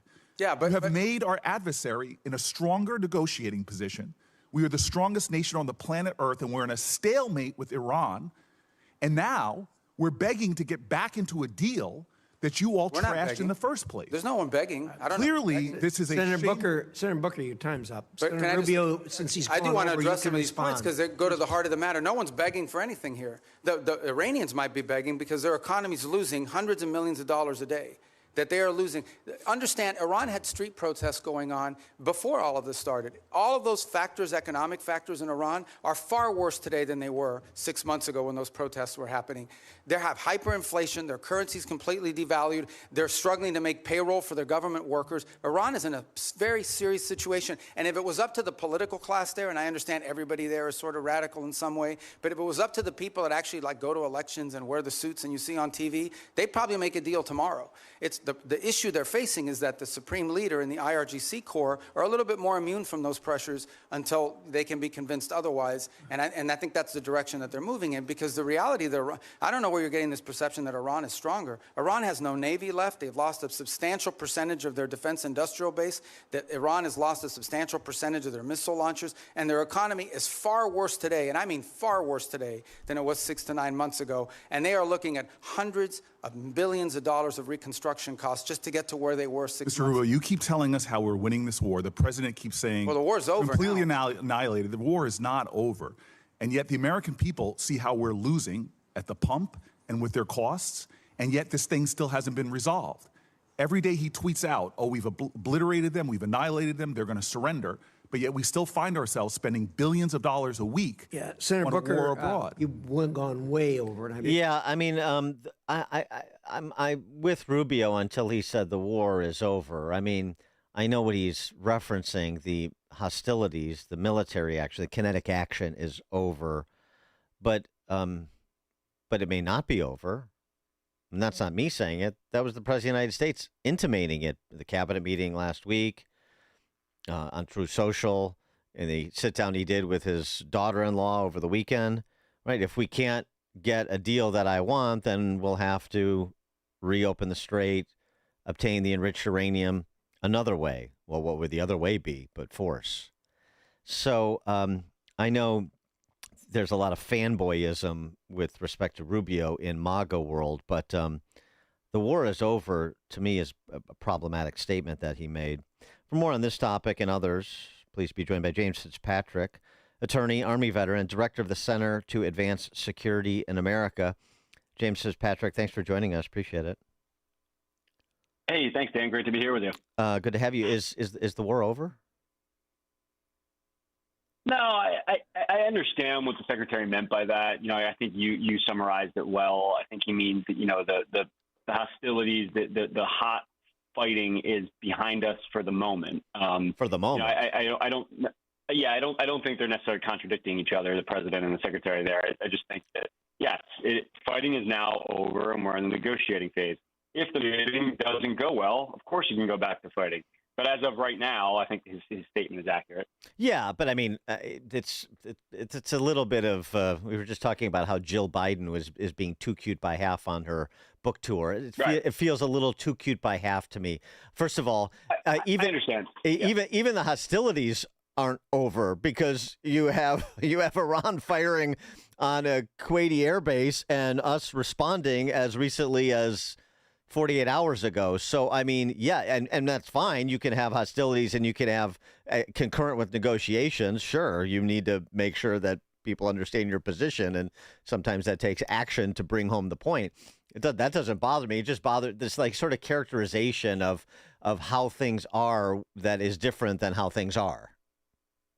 Yeah, understood. I mean, I think what bothered me on the clip that you played is the Senator Booker really just. Well, of course, he's sort of he's the mouthpiece for the sort of Washington political class. I mean, just taking any sort of opportunity to hit the administration when I don't know how any sane person could argue that Iran is somehow stronger now. I mean, that's an idiotic, absolute asinine statement, right? Yeah. So, yeah. I mean, right. In that clip, it was just madness, right? I mean, yeah, they're losing hundreds of millions of dollars a day. Their government leadership is decimated. Their military, their Navy is decimated. They have no ability to produce, missiles anymore. So, I mean, I think, we are in a very strong position, and that's why they're negotiating with us. No, I get it, but I mean, my resting expectation is that Cory Booker, when he talks, is going to say something asinine. So that's not a surprise. Of course. So I mean, do you have any particular perspective? We've obviously been talking to a lot of people that have backgrounds similar to yours and expertise, veterans and so forth, intel people.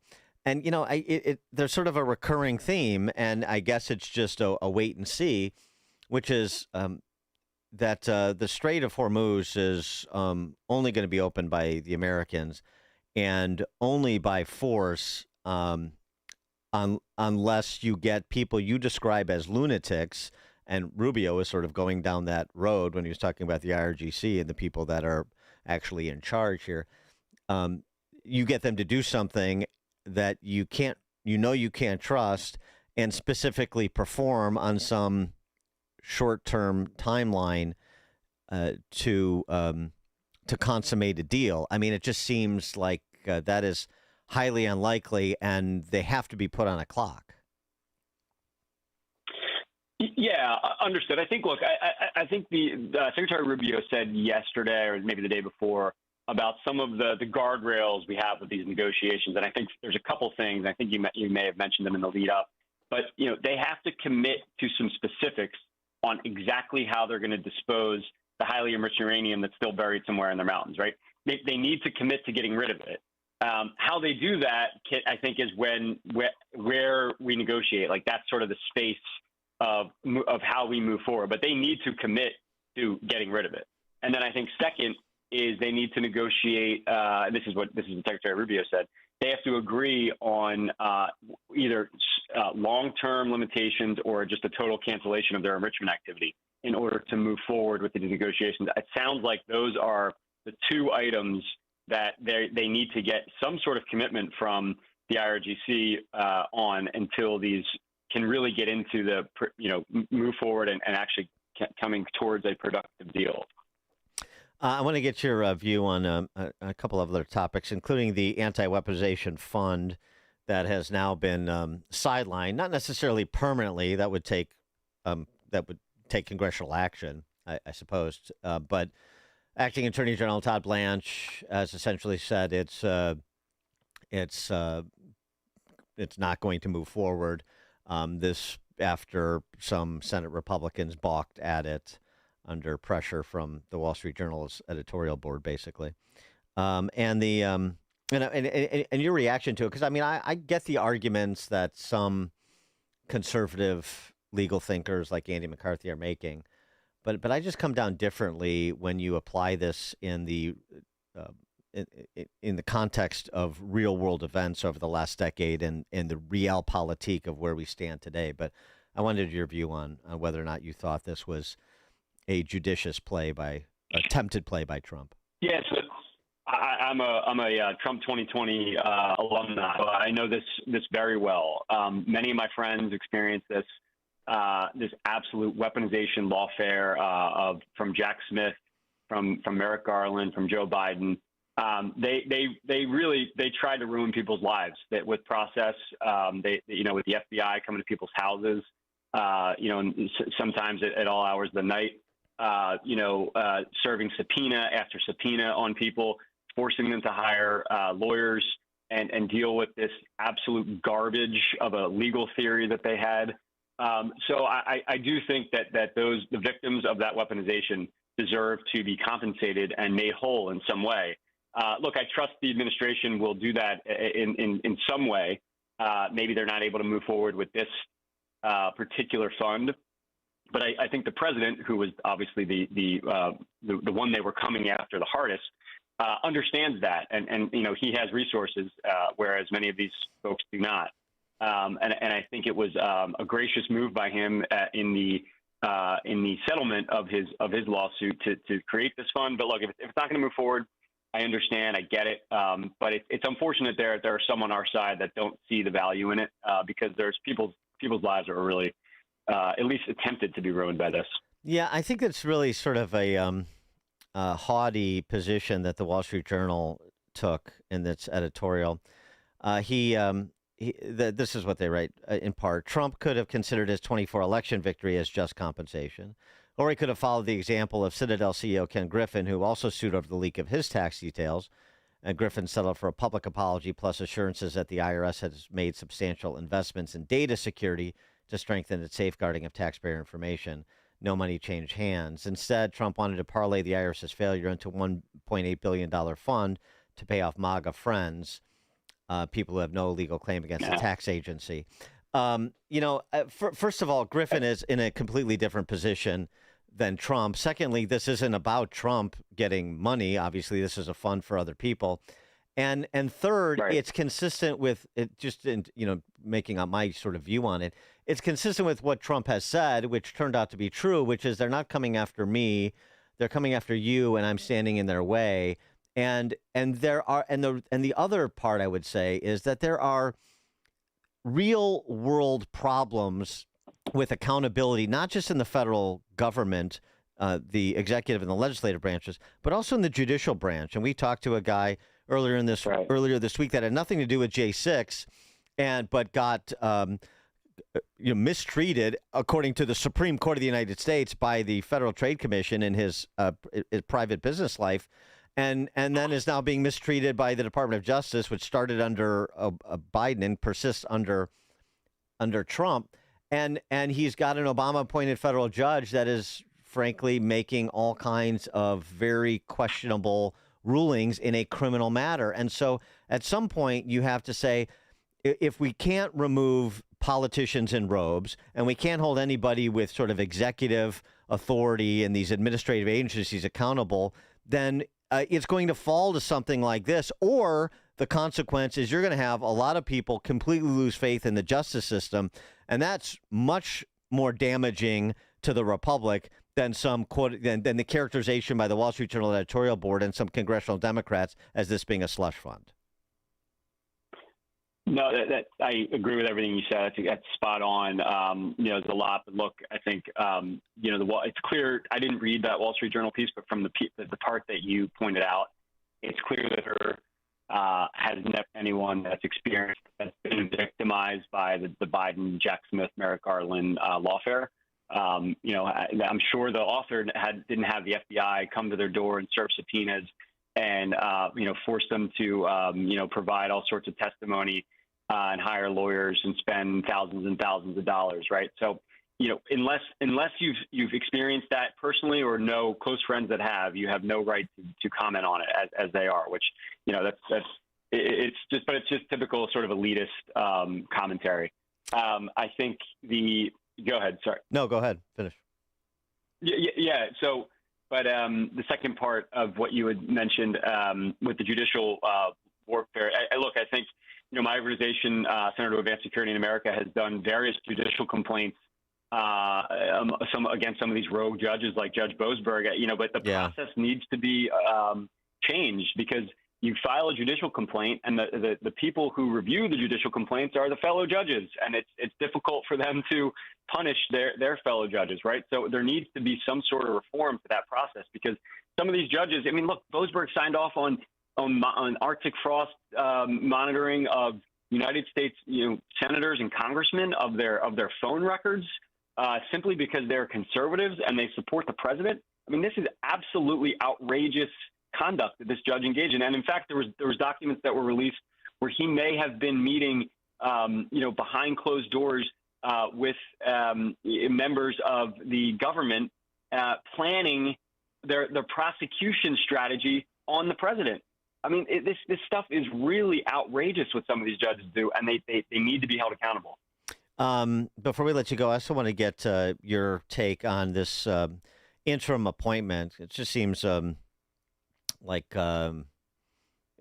just seems like an interesting choice. Of course, Tulsi Gabbard stepped down as national security, as a DNI, Director of National Intelligence, because her husband is battling a serious rare form of cancer. Understandable. And Trump yesterday announced the appointment of Bill Pulte to be the interim DNI. Bill Pulte, whose background is in housing. What's your take on that appointment? Look, I don't think I'm going to get into all the different decisions that the president makes. There's clearly a reason for it. He must be a very capable guy. I'm not super familiar with all his background, but I understand Tulsi Gabbard had to leave for personal reasons. I think she did a great job in position. But, I trust the president's judgment, and he must have appointed him for, I think the right reasons. Do you have any, he was the Federal Housing Finance Authority, and I've met him before. He seems like, capable guy, and he comes from a family that's been very successful, but it just seems like an interesting choice. One thing that he has done is he's made criminal referrals as FHFA director on Letitia James and Adam Schiff for mortgage fraud. Mm-hmm. One wonders if that factors in to the choice here, and if that did factor in, is that good? Is that good factoring? It may have, but like I said, I think that the president has all sorts of reasons for making these decisions. He clearly puts people who know what they're doing in these positions, as we've seen from the results he's gotten in both administrations. So, I don't know what the reason is, but I do trust his reason for it. James Fitzpatrick, he's an attorney, Army veteran, director of the Center to Advance Security in America. James Fitzpatrick, thanks for joining us. Appreciate it. Hey, appreciate it. Thanks for having me. And he joined us in the AlphaWealthGroup.com answer line. It's like a hot, steaming cup of information to start your day. It's Chicago's Morning Answer on AM 560. The Answer. Hey Chicagoland, Jeff from Jeff Buys Your House. The military taught me that every mission is different. You assess the situation, listen to your team, then execute a plan built around what's needed. Same with helping families sell their homes. Whether it's an inherited house, a parent needing senior living, or life's just taking you in a new direction, we don't show up with a one-size-fits-all answer. We start by listening. What's your timeline? What are you worried about? What would make this easier? Then we build a solution around your needs. No repairs or cleanout are necessary. You pick the timeline that works for you, keep your memories, and we handle everything else. Since 2007, our veteran-led team has earned hundreds of 5-star reviews by doing exactly that, listening first, and treating every family with respect. If you're ready for a no-obligation conversation, call us at 630-895-9530. That's 630-895-9530 or jeffbuysyourhouse.com. That's jeffbuysyourhouse.com. The Federal Reserve has just announced a change in leadership, and that could have a profound impact on the value of your retirement. That's why now, more than ever, you need Advantage Gold, the #1 precious metals company in America. Call Advantage Gold right now at 800-900-8000 and get your free gold and silver investor guide, a $49 value, plus a free copy of Ken Rogoff's latest book, Our Dollar, Your Problem, giving you powerful insight into the future of money, markets, and global currency trends. Our specialists can help you open a new account or transfer funds from an existing IRA, tax and penalty free. Markets are unpredictable and they can turn fast, but precious metals are a safe haven asset that stand the test of time and volatile market conditions. The question isn't if the next shift is coming, it's when. Are you positioned? Don't miss this opportunity. Call Advantage Gold now at 800-900-8000. Results may vary. Consult your financial advisor before investing. Call 800-900-8000. That's 800-900-8000. Hey, if you're living with joint pain, listen up. Is your life filled with I can't? I can't raise my arms. I can't climb stairs. I can't kneel down. I can't take a long walk or golf with the guys. Well, today's a new day. Take action. A day to celebrate what you can do. And that's exactly what QC Kinetics patients are doing. Back to enjoying their lives again thanks to the innovative treatments offered at QC Kinetics. I've seen the results and personally recommend Dr. Caravelli and her team. So many of you have been through their life-changing regenerative treatments done right in the office. No missing work, no surgery, no long recovery. The inflammation calms down. I want you to schedule a free consultation. You don't have to live a life of I can't. Have a conversation with my friends at QC Kinetics and tell them I sent you when you do. Their treatments are natural, so don't watch summer pass you by again. Take action today. Schedule an appointment right now. Consultations are free. Call 312-827-6261. Again, that number, 312-827-6261. Call QC Kinetics to be pain-free this summer at 312-827-6261. AM 560, The Answer. Top of the morning, Dan Proft here. I love the attention being devoted to Scott Pelley being Ashcan from 60 Minutes. Why do I care? Oh my gosh, did you hear Scott Pelley got fired by 60? Yeah, so?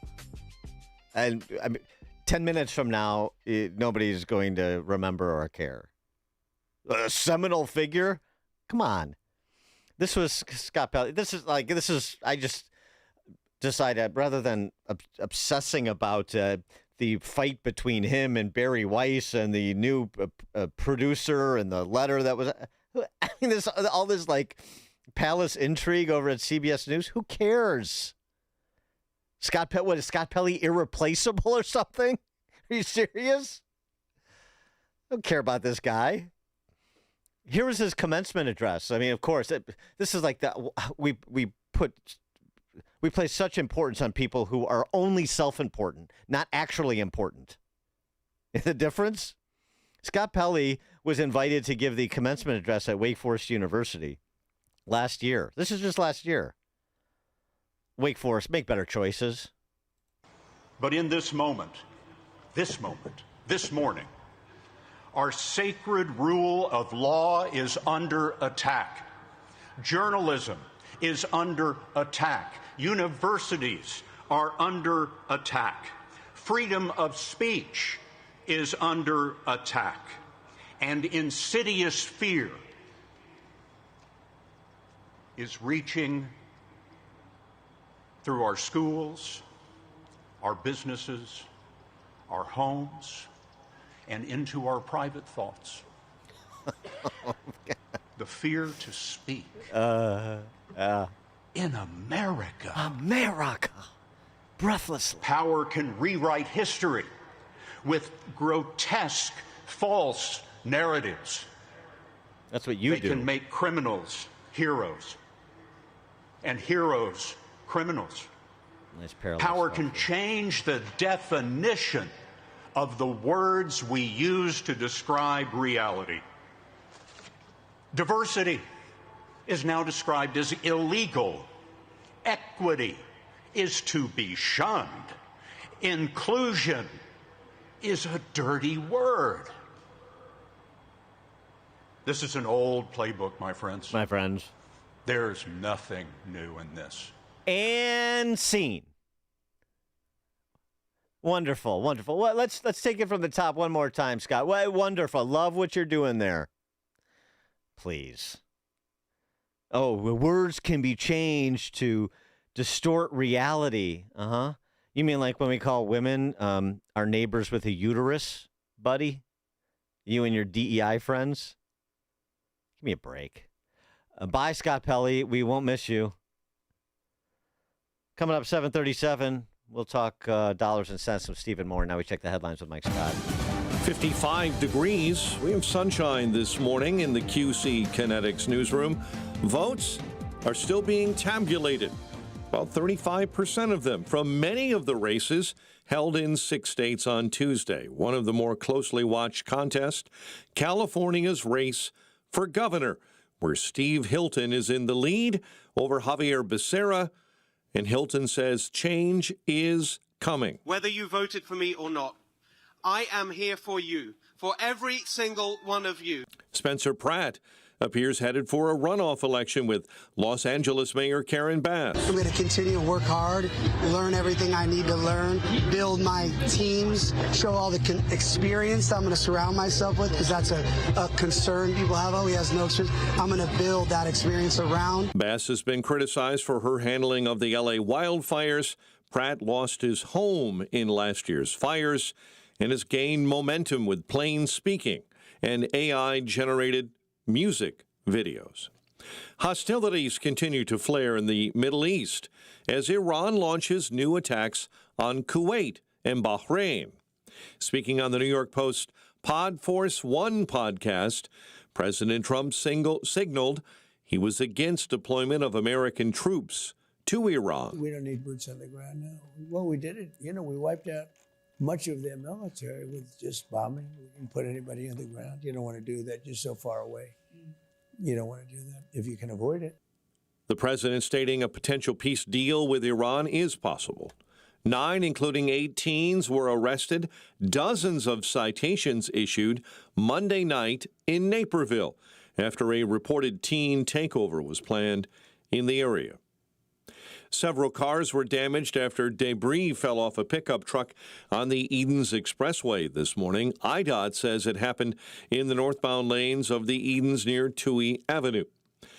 A police chief in northwest Indiana is out of a job, accused of stealing guns linked to criminal investigations and selling them to a pawn shop. New Chicago, Indiana officials fired Police Chief Earl Mayo this week. A body found in a retention pond amid a search for a missing 32-year-old woman in Aurora has been identified around 7:35 last night as perhaps the woman investigators were looking for, 32-year-old Shafia Murad. Murad went missing on May 28. Cubs open up their series against the A's with a 2-1 loss. White Sox lost to the Twins 6-4. The news is a service of America 250. This July 4, celebrate America's Block Party with a can't-miss concert at the L.A. Memorial Coliseum. Learn more at america250.org. A check of the roads in 2 minutes on AM 560. Alex Marlow sees a renewed Democrat Party. We're going to have a renewed focus on voters in Middle America and the South. How they do that, I don't know. No one knows. They certainly don't know. Do you think that a party that is run where its entire leadership is from the Manhattan area and all of its major presidential candidates seem to be from places like California, do you feel like that perhaps that party could be out of touch? Well, apparently it is. The Alex Marlow Show. Afternoons at 3, right before Sean Thompson at 4 on AM 560. The Answer. Are you turning 65 and thinking about Medicare? Or are you over 65 and haven't enrolled yet because you still have coverage at work? Either way, Medicare done correctly will be the best health insurance you will ever have. Imagine having an annual deductible of only $283. There are only 2 good things about aging, wisdom and Medicare. But to navigate the Medicare maze properly, you need a mentor. Best part? My guidance costs you nothing. Call me. I can help. If you're tired of calling a bureaucrat at an 800 number to help you navigate Medicare, then you need a local expert on your side, your own health insurance mentor. C. Stephen Tucker from healthinsurancementors.com is someone I know and trust. He's a 30-year licensed broker who's been educating our listeners for more than a decade. Steve, how can our listeners get in touch with you? Thanks, Dan. They can visit healthinsurancementors.com or call me directly at 630-674-1551. That's 630-674-1551. Let me ask you something. Does your garage floor look bad, covered in salt, cracked or stained from the winter's brutal blast? Well, I've got a fix for you so you can start enjoying your garage this spring.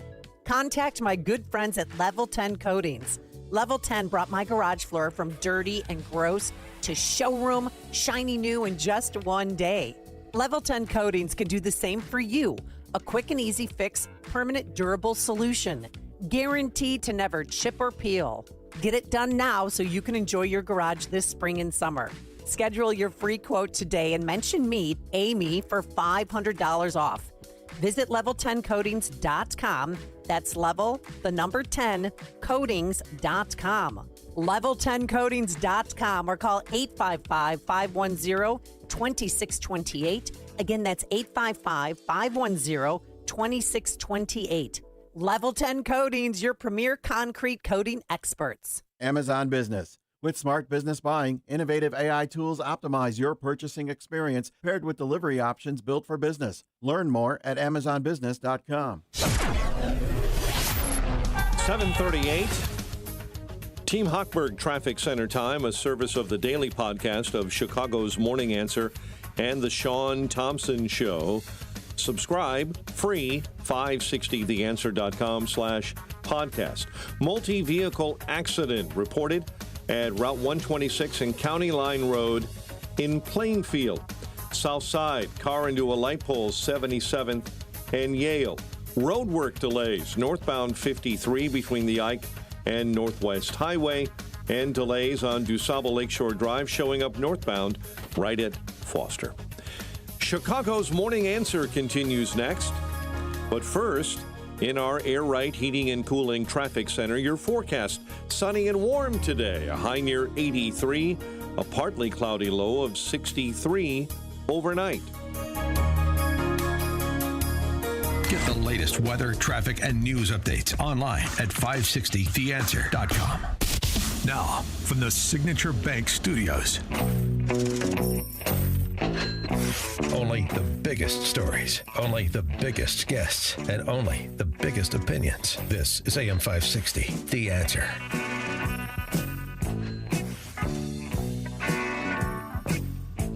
Top of the morning, Dan Proft here. This is a special for our next guest, Stephen Moore, because I know in what high regard he holds Paul Krugman. Nobel laureate in economics, Paul Krugman. Steve Moore can't say that. I mean, he could say he's a Nobel laureate, but that would be untrue. He could always say it. And Graham Plattner says all kinds of things that are untrue, so why not? Paul Krugman calling for demagification of America. We need to defang Trump as much as possible and make sure that neither he nor anybody who follows in his footsteps has power after the next two elections. But beyond that, we really need to do a thorough purging of the United States. We need a demagification, and that is, I'm not going over the top by using a word that's very similar to the denazification that we pursued successfully after World War II in Germany. He's very comfortable comparing demagification to denazification. He's very comfortable with that. Okay. Stephen Moore, you better be nicer to Paul Krugman, otherwise you're going to make the list, buddy. Yeah, that's for sure. I'm going to be purged, right?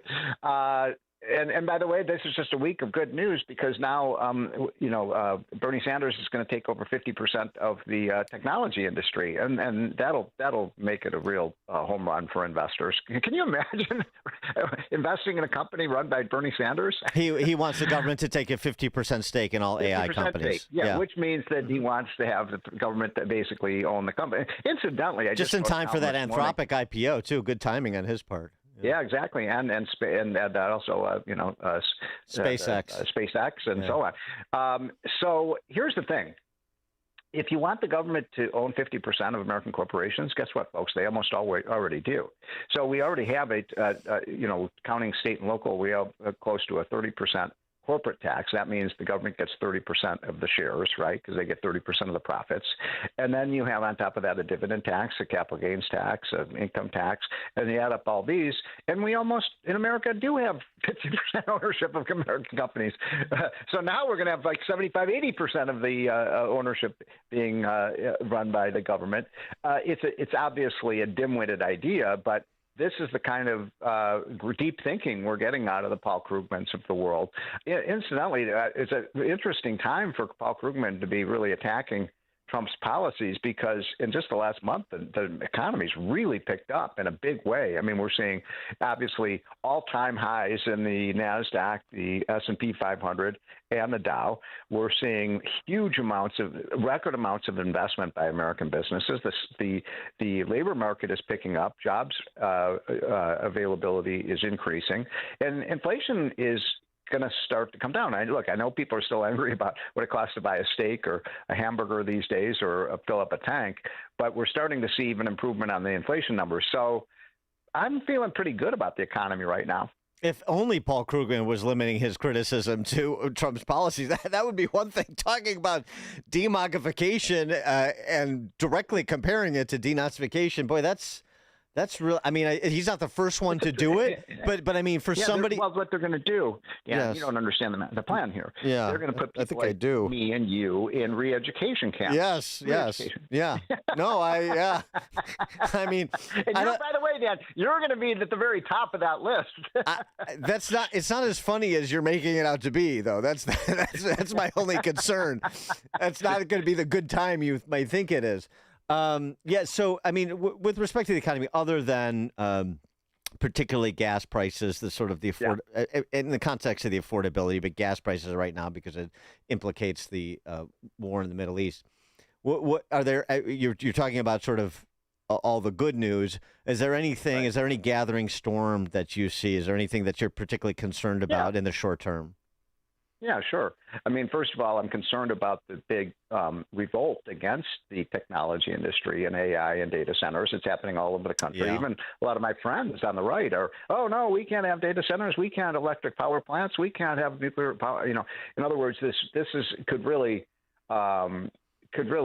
put a big dent into the American leadership in the next generation of technology, which, by the way, is going to be completely awesome. I mean, literally, I just spent the day yesterday with some of these health professionals who are doing AI. I mean, what they're doing with medical services in AI is incredible. I mean, they can now detect cancer cells much, much sooner. So that means, instead of having stage 4 cancer, we'll be able to detect cancer when it's stage 1, and that means we'll be able to save millions and millions of lives. Literally, they're finding ways to bring sight to the blind. People can rise out of their wheelchairs. I mean, that's just one example of the amazing things that are coming with respect to AI. So I'm concerned about that. I'm concerned about the how long is this going to take to get the Iran situation settled? I mean, this is it seems like this is never ending right now, because the Iranians, one day they say they're going to do one thing and the next they say another. So how long will that last? How long are we going to be facing $80-90 a barrel oil, because that's a tax on the American economy? So those are, and then I'm also worried about debt. The consumer debt is rising and credit card debt is rising. So are we going to start to see defaults? And so those are things to be concerned about. Mm-hmm. I want to get your take on the political goings-on a bit, because, of course, they implicate economic policy. And in California, much-watched races, Steve Hilton in the lead right now. He's going to make the runoff against Javier Becerra. And obviously Spencer Pratt and Karen Bass are going to go to a runoff too. One of the things that Steve Hilton has been campaigning on, a little bit different than, I mean, it's something that Pratt is also campaigning on, but it's not as central to his campaign as it is at the state level because of all the scrutiny on fraud. Steve Hilton issued this video this week in advance of yesterday's election. I want to show you my first executive order as governor of California. Here it is. This will be enacted on day one when I'm governor. This is establishing a California taxpayer fraud strike force. This will make sure that we investigate and prosecute the billions and billions and billions of dollars of fraud, theft of taxpayer money that has occurred over the last few years, including... one way to reduce the tax burden on the taxpayers is to make sure that so much of their money isn't squandered. Well, look, I mean, first of all, here's the problem with this is there's a good reason why there's so much fraud in California. You know what that is? They want the fraud. Well, that they is, want yes. the federal dollars, so they view it as free money. It's like trying to sign up everybody they possibly and food stamps and all of these programs. So there's no incentive to reduce the fraud. Look, I hope Steve Hilton comes in and does that, because just according to the government's own estimates, the federal government's own estimates, the fraud is now over $1 trillion. $1 trillion. Well, right, and but this seems to me. I mean, this is something that J.D. Vance is trying to build a reputation on.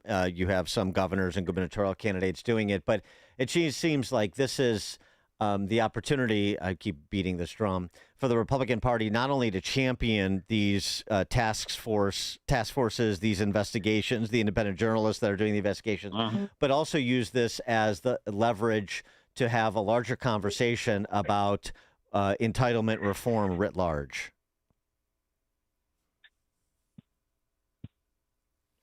Steve, did we lose Steve? Yeah, I lost you there for a second. You were just talking about entitlement. Yeah, and I just say to leverage this to talk about, how we have entitlement programs set up and what we should do to radically restructure them. Well, listen, the whole incentive structure is for states to load up as many people on these programs as possible. Did you see, by the way, in New York, they had a Wall Street Journal article, I love this, that in, I think it's New York, you can get Medicaid coverage for exorcisms? Yes. Yeah. And tribal dances and tribal healing and all these things. I mean, it's gotten to be so ridiculous how much they're... Probably we couldn't balance the budget by getting rid of fraud, but we could easily cut the deficit in half by just getting rid of fraudulent and erroneous and basically stealing. And by the way, this is stealing from the taxpayers. Well, look, I mean, not everybody can afford to exorcise the demons, Steve. Some people need a little bit of help. So, exactly. Well, I need a little help. Yeah, right. Before we let you go, I got to have you comment on this. Is like getting some attention, but not nearly the attention it deserves. The initiative that has now passed the legislature in the state of Florida, so it will be a ballot question in November. It will require 60% approval by the voters. Ron DeSantis moving to eliminate property taxes on homesteaded properties in the state of Florida, starting with the first $250,000, which represents 60% of all household home values. So, in other words, the first $250,000 in assessed valuation is going to be exempt from property taxes. That's going to be zero property taxes for 60% of the Florida population. This is astounding what's going on. Well, by the way, it is, and that's why Ron DeSantis is the best governor in America. And can you imagine if you just even have 1 year of Ron DeSantis in Illinois, what could happen? But I thought you were going to ask me about something even more astounding, which is that in Illinois they want to have, what is it they want to do with the Uber drivers, and they unionize them? They're not going to allow driverless Ubers, which is already in place in California and a lot of the western states. But what is it? They want to unionize them? I forget what it was, but yeah. Well, right. We're a union state, Steve, and we'd prefer if they just got government jobs. But if they want to stay in the private sector, they still got to unionize. Yeah. Oh, my God. I mean, the one cool thing about this kind of digital age is that you have, anybody can be an Uber driver. Now you've got to join a union. I mean, it doesn't make any – that's just going to make it more expensive, folks, to take an Uber or to take a Lyft. And, middle-income people and low-income people do that. So you're going to raise their prices. That's ingenious. Well, that's all right. We got a program in the city of Chicago where you're going to get – you could get up to $70,000 in a down payment grant to buy a home if you make less than like $190,000 as a household of four, or less than $127,000 as an individual. That's part of the $1.25 billion that Brandon Johnson borrowed to do public housing projects and grant programs like this. So we're borrowing money to give it away so people can buy houses or build public housing projects. Yeah, and where's that money going to come from? Well, What do you mean? They'll figure it out. Yeah, we borrowed it. Where's the 1.9? It's but with bond issued. We're borrowing against tomorrow to pay for yesterday, like we do here. It's going well. So I don't think. Yeah. By the way, what are the bets that within about 2-3 years that the foreclosure rate on those houses is going to be like 90%? Well, we'll jump off that bridge when we come to it, Steve. Stephen Moore, economist. Go Paul Krugman. You just made my day. I thought Paul Krugman had gone away, but I guess he's still. No, and his gray matter may be leaving him, but no, he's still around, saying wild things for a guy, with his quote unquote standing. That's something that you expect when from. When they come for me, Dan, when they come knocking on my door, I would say, "You don't want me, you want Dan." Well, when they come, the troublemaker. When they come looking for you, and they ask me, I'm going to say, "Yeah, he's right around here. He's right over the corner. Go, right there." And then I'm running the other way. This is every man for himself. Steve Moore, economist, author of The Trump Economic Miracle. Thanks, Steve. Okay, thanks, Dan. All right. And Steve joined us on the alphawealthgroup.com answer line. There's only one radio show in Chicago talking about today's biggest stories and telling you what they really mean. That show is this one, Chicago's Morning Answer on AM 560, The Answer. Don't miss In Grace with Pastor Jim Scudder Jr., now heard on Sunday mornings at 7:30. Tune in and find hope as Jim Scudder explores God's Word and His world each Sunday morning right here on AM 560, The Answer. Are you 65 or older and dealing with chronic knee or shoulder pain? You're not alone. At the Joint Relief Institute, we've helped thousands find real relief without surgery. Our non-surgical, FDA-approved treatment uses hyaluronic gel that acts like a cushion between the bones in your knee. As we age, the cushion naturally wears down, causing painful grinding and popping. But our gel restores that cushion, allowing your knee to move smoothly again. Ready to stop the pain and get back to doing what you love? Call the Joint Relief Institute at 708-315-6800. Again, that's 708-315-6800. Move better, live better with JRI. Move better and live better with JRI. Contact the Joint Relief Institute today and get back to doing what you love. Call 708-315-6800 or visit jointreliefinstitute.com. Locations in Glenview, Oakbrook, and Orland Park. Call 708-315-6800. Medicare and most private insurance plans accepted. Reclaim your mobility with the Joint Relief Institute. Concordia University Chicago is home for the premier conference for Christian laity, the 2026 Issues Etc. Making the Case Conference. The speaking lineup includes Florida Governor Ron DeSantis, Molly Hemingway of Fox News, Megan Basham of The Daily Wire, and Aaron Hawley of Alliance Defending Freedom. Making the Case, Friday, June 12th and Saturday, June 13th at Concordia University Chicago. Learn more at issuesetc.org. Issuesetc.org. IT integration engineer needed in Springfield, Illinois to develop and support interfaces with related duties. Send a resume to Elizabeth McCoy, HR Director, Springfield Clinic, 1025 South 6th Street, Springfield, Illinois, 62703. Again, IT integration engineer needed in Springfield, Illinois to develop and support interfaces and related duties. Send a resume to Elizabeth McCoy, HR Director, Springfield Clinic, 1025 South 6th Street, Springfield, Illinois, 62703. AM 560, The Answer. All right, as Mike Scott's been reporting, former state representative, Chicago city clerk, now comptroller, state comptroller, Susana Mendoza, in other words, career politician, is moving to enter the mayor's race for next year. Here's a launch video. I've been thinking about this for a long time. About how a city this strong should work better for the people who built it. In neighborhoods across the city, we show up, we work hard, and we look out for each other. That's the Chicago way. It's what I saw as a kid born in Little Village, raised by parents who came here from Mexico to build a better life. Chicago has always been a city of builders.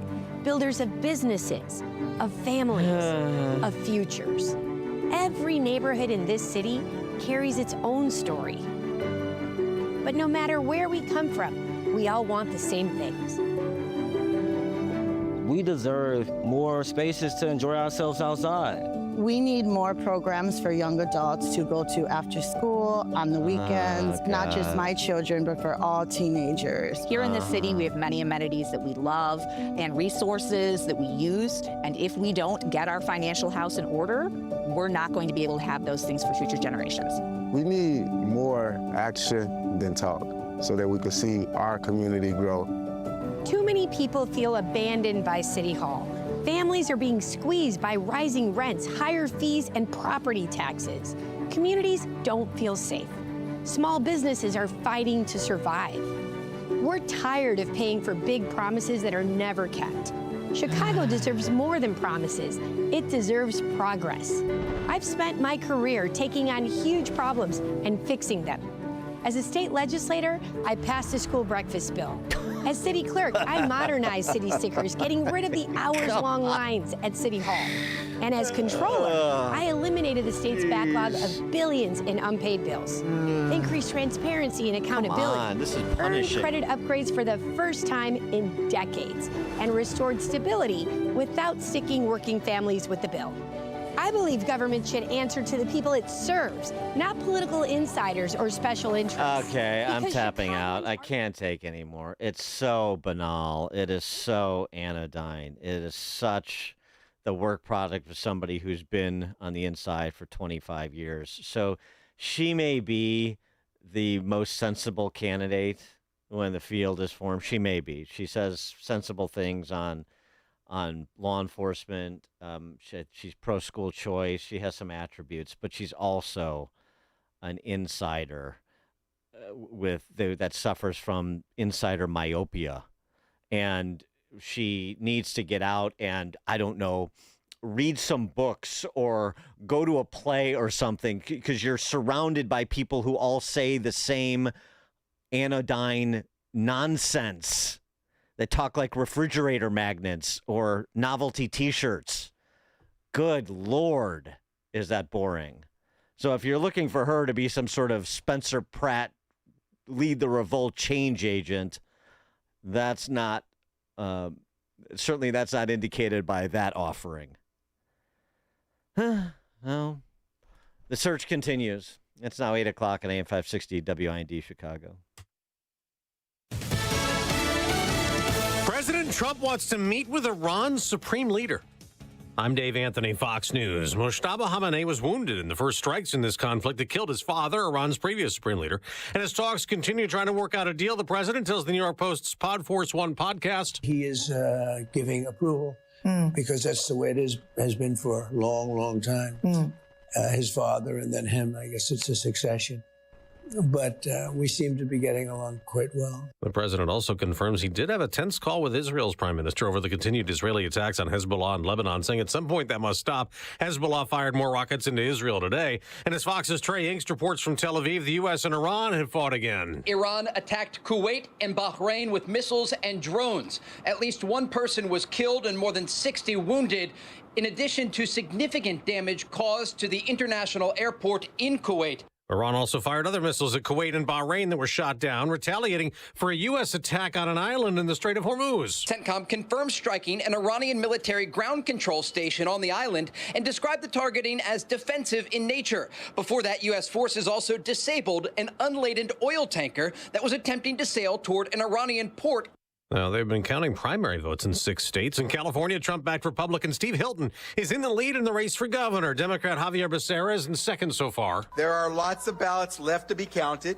It appears that we are on track to advance to November. Now, the top two will face off in that election. That's the same in Los Angeles, where Mayor Karen Bass finished first in her primary. Spencer Pratt, a reality TV star, is second in the voting so far and confident. I hope she's ready, because I literally could not be more excited. In Iowa, Republican Congresswoman Ashley Hinson and Democrat Josh Turek won Senate primaries. The winner will replace retiring GOP Senator Joni Ernst.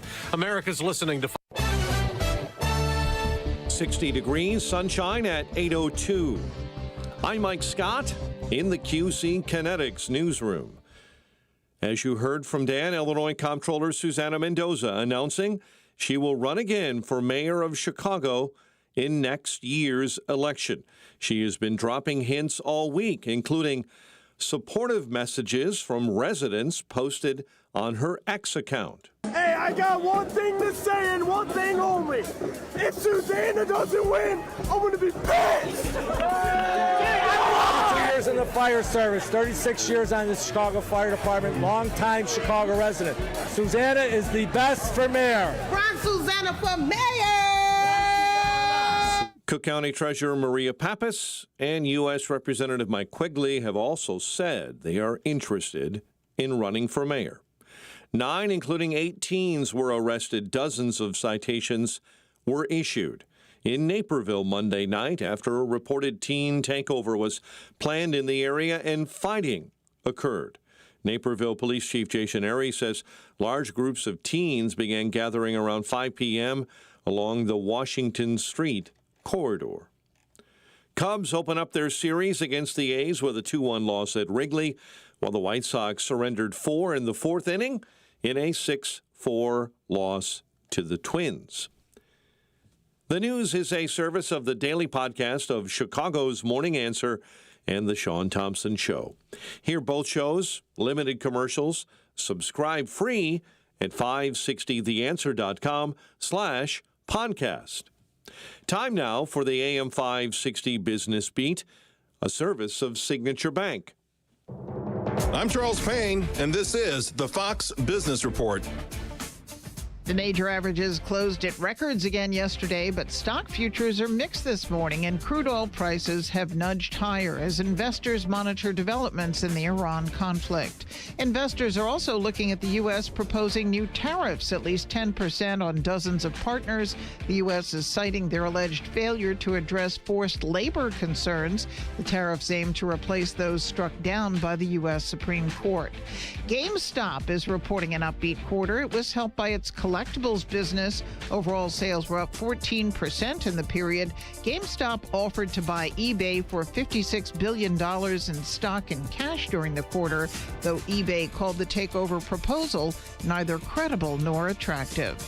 That's your Fox Business Report. I'm Ginny Coselda. Invested in you.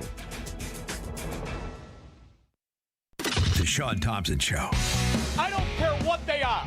A doctor, a lawyer, a butcher, a baker, or a candlestick maker. If they're a Democrat, they're a frickin' criminal. They do nothing.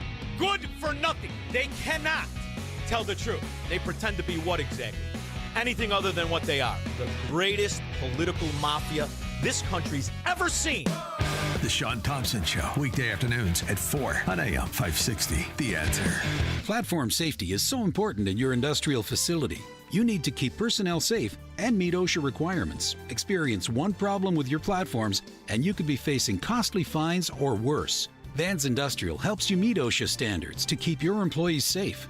Hi, I'm Dave Van Camp, president of Vans Industrial.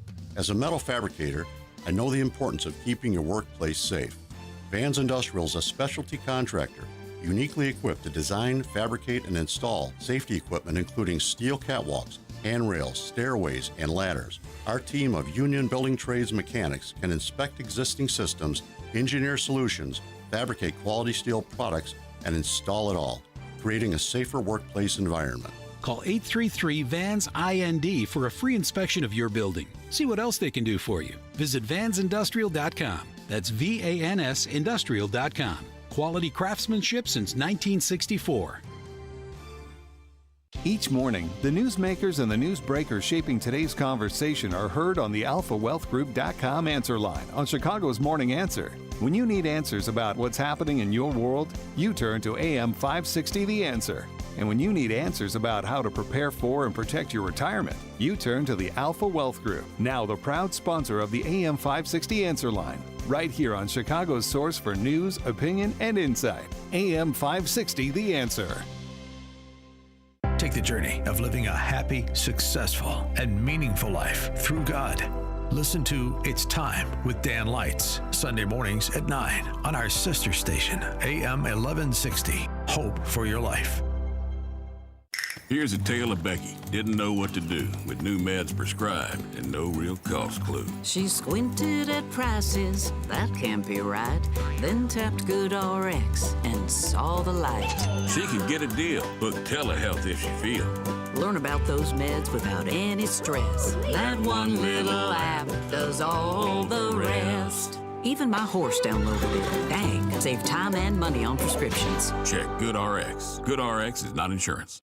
My name is Whitney Allen, and I'm a widow. My husband, Ryan, died. We never thought we'd ever have to use life insurance, but the unexpected happened. With Ethos, signing up was fast and 100% online. You can get a quote in seconds, apply in minutes, and get same-day coverage. No medical exams, and you can get up to $3 million worth of coverage. I am grateful we were prepared. Get your free quote at ethos.com/term. That's ethos.com/term. Paid spokesperson. Time spent on application may vary. Online health questions required. Shh, here she comes. Surprise! They sent a duplicate shipment to your flower shop. Now you have to pay for 1,000 extra carnations. Also, there's a beehive outside your store, and they're super aggressive. There's thousands of them. Progressive knows small business owners usually don't like surprises because they cost you money. But a good surprise, saving 13% on commercial auto insurance when you pay in full. Also, the egg salad you just ate was expired. Gross. Surprise yourself. See if you can save in as little as 8 minutes at ProgressiveCommercial.com. Progressive Casualty Insurance Company and Affiliates. Discounts not available in all states or situations. If you want unlimited talk, text, and data on a crazy fast network, Big Wireless will sell it to you right now for as little as $70 a month. Or you can buy it from Pure Talk for half of that. I'm talking about unlimited talk, text, and unlimited data for just $34.99 a month. Stop paying the big guys twice what you need to. Dial pound 250, say my name. That's pound 250 micro to switch to Pure Talk, where the savings are truly unlimited.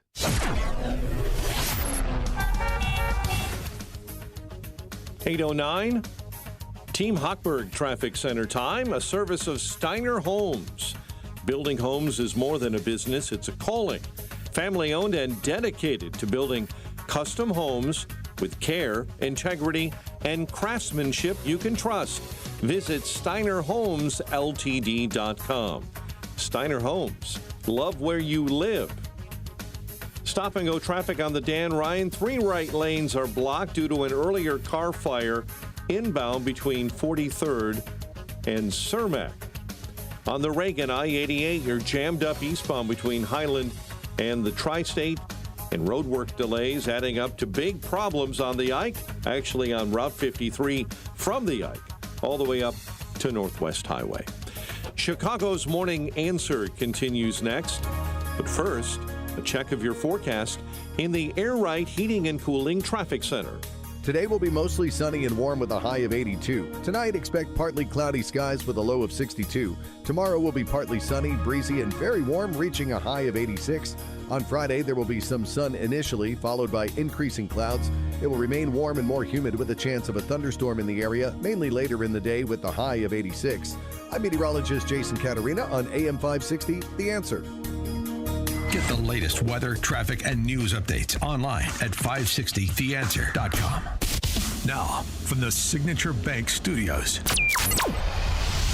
this is Chicago's Morning Answer with Dan Proft on AM 560, The Answer.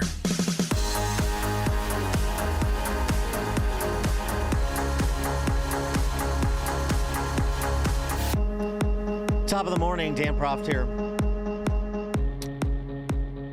We're going to get into the discussion of where things stand with Iran and what some of the options are.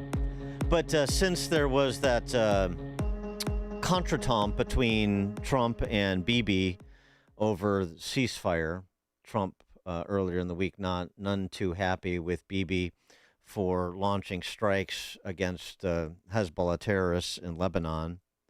And as we discussed, the reports of the exchange between the two on the phone indicated that Trump was,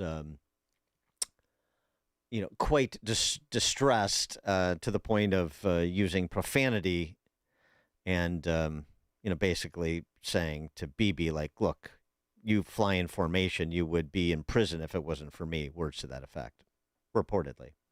And there was compliance, and then when there was compliance, Trump posted on Truth Social, hooray, I just talked to Bibi, the ceasefire is back on, blah, blah, blah, and so on and so forth. Of course, it's not back on for Hezbollah, which continues to engage in violence, but that's the approach that Trump wants to take. But since that difficult call between the two, seen a resurgence of the silliness. Claims like Tucker Carlson made recently that there's a genocide going on in Gaza. And, sort of cheerleading for there to be a break between Trump and Bibi, between the United States and Israel. Many of the usual suspects saying the usual fact-free things. So I just wanted to address that before we got into it. And no better than to cede my time to Florida Federal District Court Judge Roy Altman, who was on with Brian Kilmeade recently on Fox, and address this claim because it has resurfaced that, yes, what happened on October 7th was a horrific terrorist attack, but trying to provide false moral equivalence, those who are, ignorant, anti-Semitic, some combination of the two, have made the claim that Israel has committed genocide in Gaza. The sorts of reckless statements you would hear from like an AOC or Rashida Tlaib, but that are being popularized online. Judge Roy Altman. There's no doubt that Israel's war in Gaza was not only not genocide, it was the least likely urban conflict in modern history ever to meet the standard legal definition of genocide. And you don't have to take my word for it. The high-level military group, the HLMG, which is a collection of all the high-level officers and generals from almost all the Western democracies in the world, not just the United States. These people aren't Jews. They have no connection with Israel. They're just generals in militaries around the world. They wrote a report and a brief to the International Criminal Court, the ICC, which says that Israel's civilian warning system, which is a warning system where Israel tells the civilian population of Gaza exactly where it will be striking the next day, and then provides humanitarian corridors for them to leave those zones, and even in Al-Mawasi, in the southwestern part of the Strip, created an entire new city for them, where it provided food purveyors, medical clinics, polio vaccines for 1.2 million people. The HLMG says not only is that completely incompatible with genocide, not only is it completely incompatible with what any other country has ever been willing to do for the civilian population of the enemy in warfare before, but they say it's also something our own democracies would never be able to do because our civilian populations would never stomach endangering the lives of our own soldiers, our own sons and daughters, by warning the enemy of where those sons and daughters will be. And by the way, it's taken a very heavy toll. Over 800 Israelis have been killed in Gaza precisely because they warned the civilian population to get out of harm's way, and they sent those soldiers into homes, home to home, that Hamas had had the time to lay an ambush at and to booby trap and fill with And John IEDs. Spencer, the president of the War College at West Point, said the same thing. He went and visited 5 times, and he said they actually were more humanitarian-oriented than even we were at Fallujah and Mosul.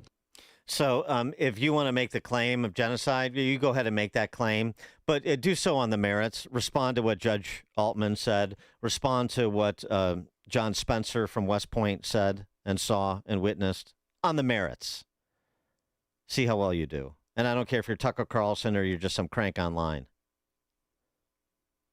And you want to have an understanding of what Israel is dealing with and what we, by extension, are dealing with when it comes to Islamists. This seems particularly relevant on a day when a good buddy of the World Trade Center bombing 1.0 just made it through the primary to be a member of Congress from New Jersey. And some on the right have their foci a little discombobulated when it comes to threats to the West. You want to understand it? I share this anecdote from Leland Vittert, friend of the show. He's a host on News Nation. Well, before he was at News Nation, of course, he was a Fox News foreign correspondent. And he shared this story in an interview with Barry Weiss about the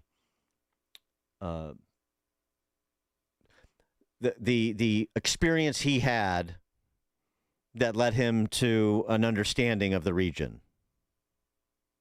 I said, wait a second. These people treated you in all of your burns. They saved your life, and you'd want to blow them up. And she goes, absolutely. Wafa had been a woman in Gaza. She had pulled a pot of boiling water over herself when she was like 5 or 6 years old. The Israelis treat most of the people out of Gaza who have really catastrophic medical injuries. She goes back to Gaza after being treated for 4 or 5 years in Israel. She gets recruited to be a suicide bomber. And she'd been given 3 target options by the Al-Aqsa Martyrs Brigade: a bus, a cafe, or the hospital that had treated her and saved her life. She chose the hospital that had treated her and saved her life. She gets to the checkpoint. They discover that she has a bomb. She tries to detonate it. It doesn't go off. She gets thrown in jail. Again, the Israelis treat her. They help her with her burns. They educate her. They give her a college degree. And now in the Gilad Shalit deal, she goes back to Gaza. So I go to Gaza to interview her, thinking this is going to be a redemption story. So I get into Gaza, and I bring with me an iPad that has the video of her trying to blow herself up. And I show her the video. And I said, what are you thinking watching this? She goes, oh, I'm thinking I almost tasted paradise. Okay, would you do it again? Absolutely, in a minute. This is my calling in life. I said, wait a second. These people treated you in all of your burns. They saved your life. You tried to blow them up. They still treated you. They educated you. And now you have a chance at life back here in Gaza.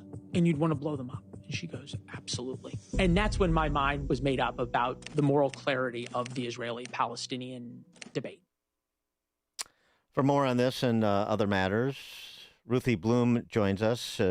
She is former advisor to the office of Netanyahu and co-host of Israel Undiplomatic. Ruthie, thanks for joining us again. Appreciate it. Well, thank you for having me. So the disagreement that apparently occurred earlier this week between Trump and Bibi, how much importance should we give to that? How much importance do you give to it? Well, I give more importance to the fact that it was leaked and than the actual content of it. And the reason is that we know, listen, throughout history, you could say that Churchill and Roosevelt had, disagreements. Of course they have disagreements. Right. But whoever leaked that conversation had ill will both toward Israel and to the United States, both to Bibi and to Trump. All right, that's first of all. And whoever that was should be fired, in my opinion. We shouldn't have to know about the tiff between Bibi and Trump. We need to know the bigger picture. And up until now, the bigger picture has been an amazing partnership in trying to rid the world of this Islamist threat from Iran that has been a threat for 47 years. Okay?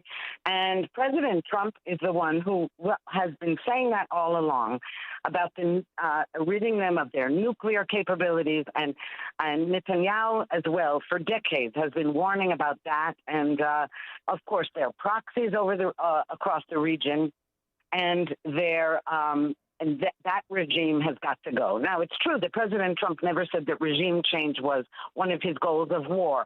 It's just that with that regime in power, it would be very, I would say, impossible to make any kind of deal other than total surrender. But, of course, they won't do that because, like the woman just described in Gaza, who wanted to taste paradise, that's who these people are.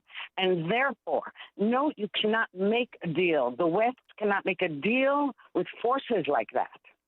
Yeah, it's interesting because Marco Rubio essentially said that in a Senate committee hearing yesterday. He basically said, look, if it was up to the people, the professional set in Tehran, the people who protested back in January, the people that wear suits and are westernized, Persians, that there would already be a deal made. But that's not who we're dealing with.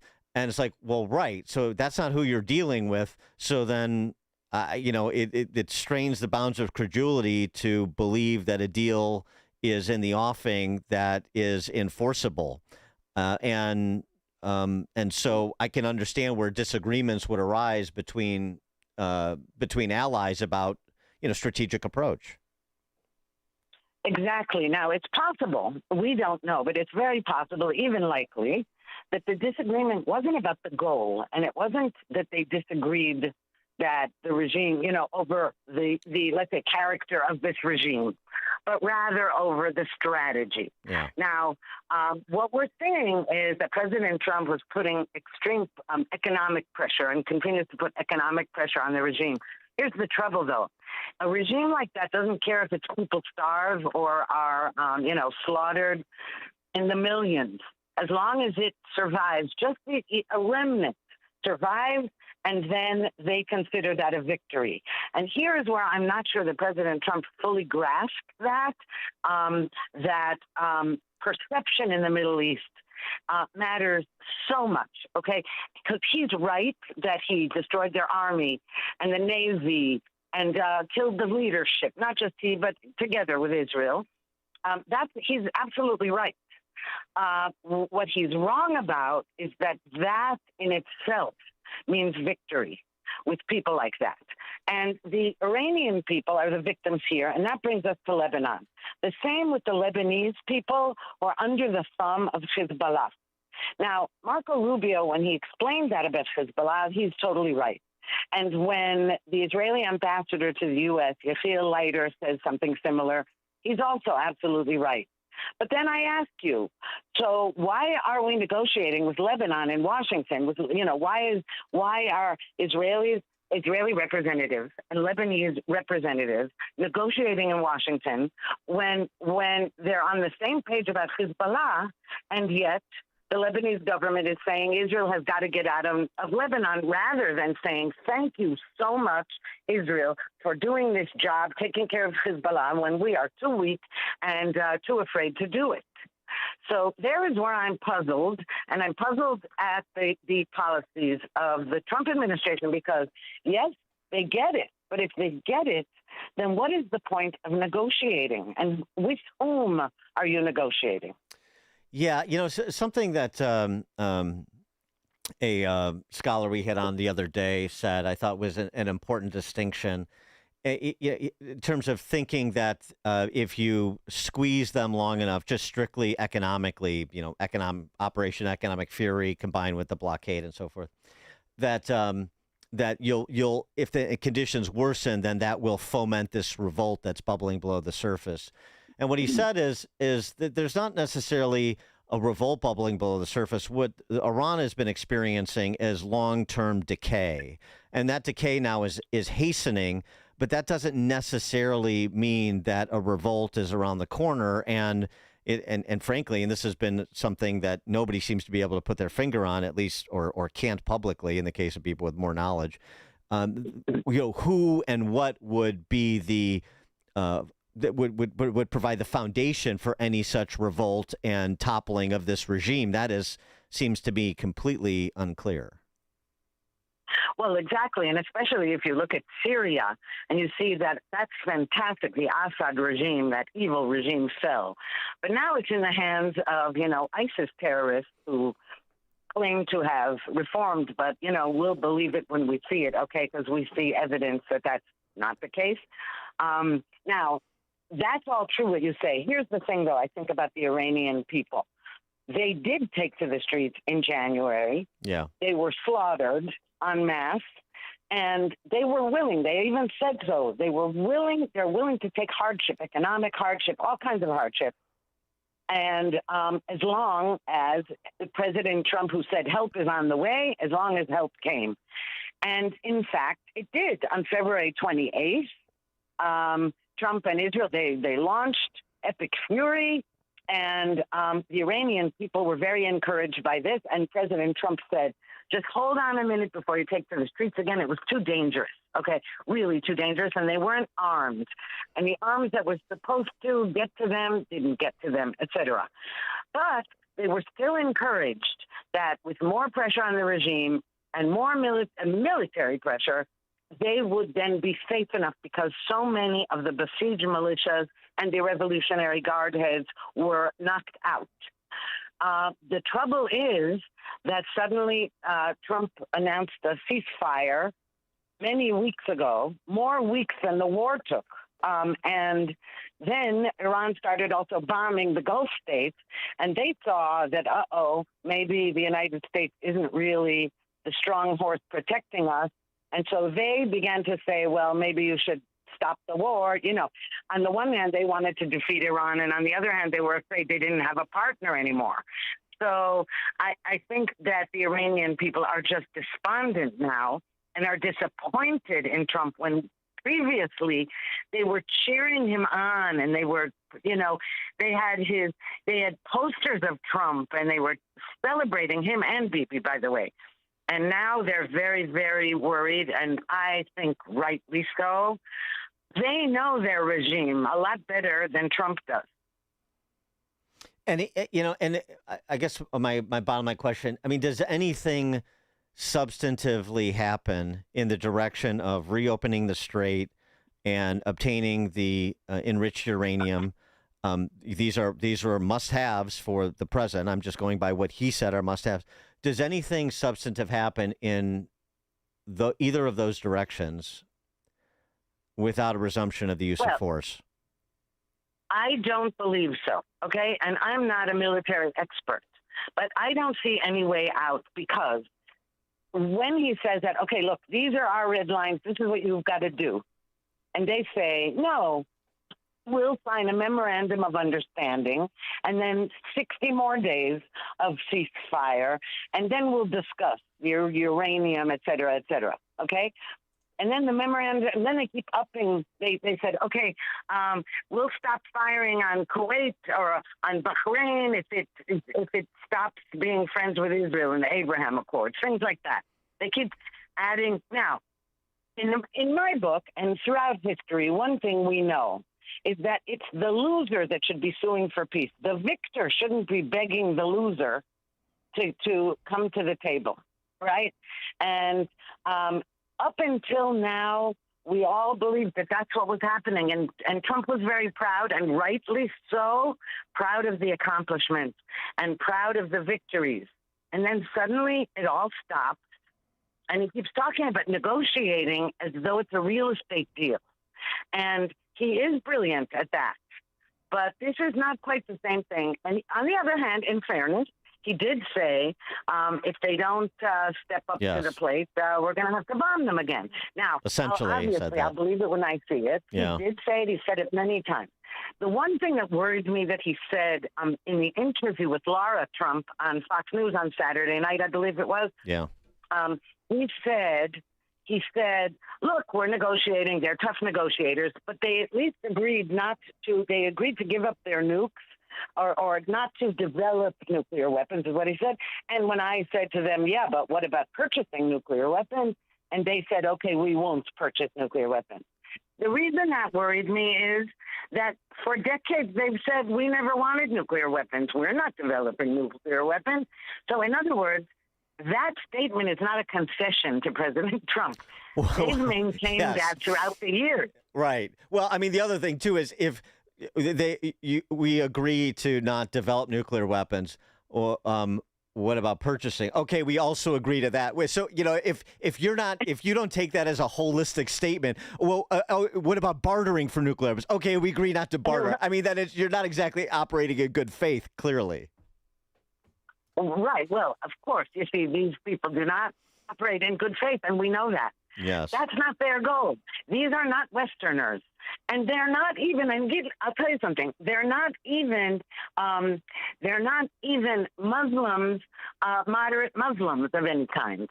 This regime, from the get-go, and by the way, even the more, you know how people talk now about how it's confusing who's in charge in Iran, and that you have the hardliners and the pragmatists and all this. But make no mistake, those are all hardliners.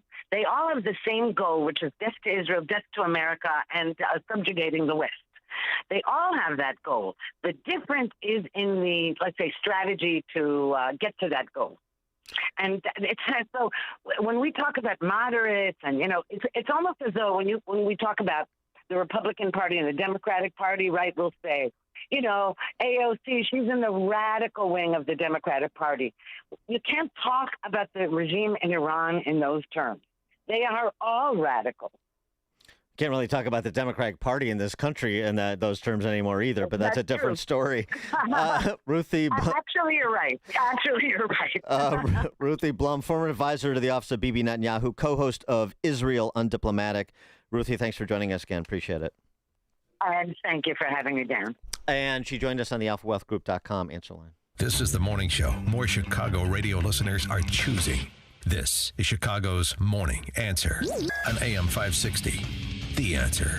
With so much financial uncertainty, are you wondering if your retirement savings will last? The market ups and downs can keep you guessing, especially if you're approaching retirement or considering it. Hi, I'm Edward Jones financial advisor Nolan Webster. If you have more questions than answers about what's next, let's work together to help ensure you're prepared for your journey. After all, retirement isn't the end of the trek, it's a new beginning. Stop by our office in Palatine or call 224-801-6107. That's 224-801-6107. Edward Jones, member SIPC. AM 560, The Answer. All right, coming up at 8:38, we'll get on-the-ground perspective from a California resident on yesterday's election results. Susan Crabtree, RealClearPolitics.com's national political correspondent, joins us 8:38. Now we check the headlines on Mike Scott. 62 degrees in Chicago, the QC Kinetics newsroom.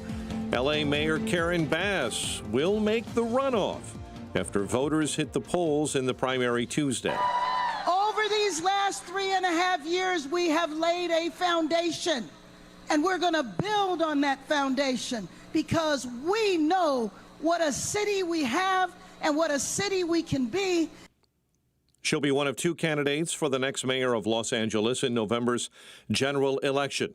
Even as ballots are still being counted, the second spot will likely be claimed by Spencer Pratt. I'm going to continue to work hard, learn everything I need to learn, build my teams, show all the experience I'm going to surround myself with, because that's a concern people have. Oh, he has no experience. I'm going to build that experience around, and we have 5 months to put the best team the city could ever dream of around me. Vote counting could go on for days in the race for governor in the state of California. Vote by mail is now being tabulated. But even as more votes come in, Republican Steve Hilton is expanding his lead over Javier Becerra. We're not there yet, but it's looking good. Illinois Comptroller Susana Mendoza announcing that she'll run again for mayor of Chicago in next year's election. Cook County Treasurer Maria Pappas and Representative Mike Quigley have also said they're interested in running, and no commitment yet from Chicago Mayor Brandon Johnson. Several cars were damaged this morning after debris fell off a pickup truck along the Edens Expressway. A police chief in Northwest Indiana is out of a job, accused of stealing guns linked to a criminal investigation, then selling them to a pawn shop. New Chicago, Indiana officials fired Police Chief Earl Mayo this week. Cubs lost to the A's. White Sox fell to the Twins at Target Field. The news, a service of Steiner Homes. Building homes is more than a business. It's a calling. Family-owned and dedicated to building custom homes with care, integrity, and craftsmanship you can trust. Visit SteinerHomesLTD.com, Northwest Indiana's leading home builder. We'll have a check of the roads in 2 minutes on AM 560.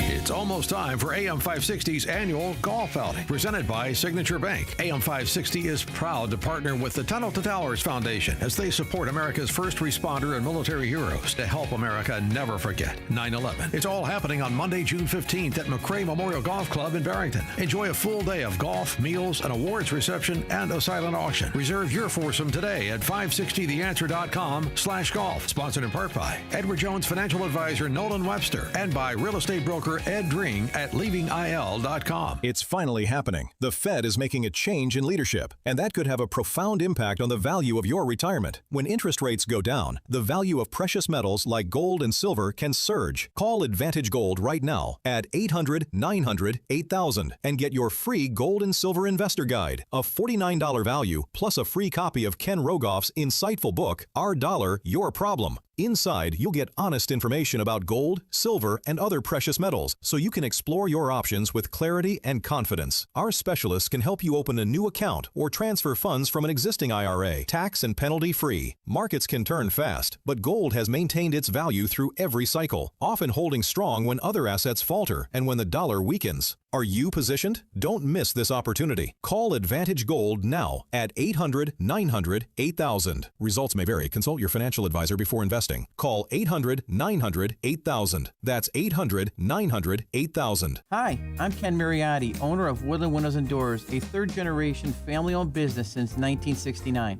We know you're bombarded by choices when shopping for new windows or doors, so we're inviting you to experience the Woodland difference. For decades, we have been transforming living spaces with Marvin Windows, a fifth-generation family business.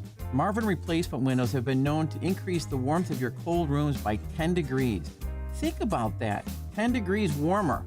When you welcome Woodland into your home, you will get a product expert to transform your living spaces, full-time, dedicated professional installers that you can trust in your home, along with the best products like Marvin. These are the reasons we're proud of our 5-star reviews and family legacy. No gimmicks, no pressure, and upfront pricing are why Woodland Windows and Doors is your trusted window and door expert in Chicagoland. Visit woodlandwindows.com to book your free in-home expert consultation. That's woodlandwindows.com, or stop by our showroom at the corner of Lake and Geary in Roselle. John was an active man. He'd go for runs, walk the golf course, and always take the stairs instead of the elevator. But then bone-on-bone knee pain got in the way and affected his mobility. It became too painful to even go for walks. And when it seemed like John's only option was knee replacement surgery, a friend told him about the Joint Relief Institute and their affordable, non-surgical knee pain relief. John met with the Joint Relief Institute and discovered their lubricating gel treatment could rejuvenate his lost cartilage. Safe, effective, no surgery. Long story short, John is now back to being active without pain or medication. There is an alternative to knee replacement surgery. Stop living in pain. Call the Joint Relief Institute today, 708-315-6800, or visit jointreliefinstitute.com. Locations in Glenview, Oakbrook, and Orland Park. That's 708-315-6800. Medicare and most private insurance plans accepted. Reclaim your mobility with the Joint Relief Institute. This hourly segment is brought to you by In the Know with Craig Bolanos, powered by VestGen Wealth Partners, Sunday morning at 10 on AM 560 The Answer. 8:39 Team Hochberg Traffic Center time. Just heard from CPD. They've reopened in Bridgeport on the south side, Halstead and Emerald. An earlier accident there involving a Chicago police SUV and a pickup truck. CTA buses are resuming their normal service and schedules, and the intersection at Halstead and Emerald is being reopened. Darien, report of an accident, 75th and Cass. Big accident, cleanup stages, Plainfield, Route 126 and County Line Road. Dan Ryan still in the cleanup stages on the inbound side between 59th and Cermak. 3 right lanes are blocked there due to an earlier car fire. Traffic, a service of Capital One. Unlimited double miles on every purchase with the Capital One Venture X business card. The Capital One Venture X business card. What's in your wallet? Terms apply. See CapitalOne.com for details. Chicago's Morning Answer continues next. A check of your forecast in the Air Right Heating and Cooling Weather Center. Sunny and warm with a high of 83. Get the latest weather, traffic, and news updates online at 560theanswer.com. Now, from the Signature Bank Studios. If you're looking for the latest news, insight into what it means, and the sharpest opinion, there's only one station in Chicago where you can turn, and it's this one. We're AM 560, The Answer.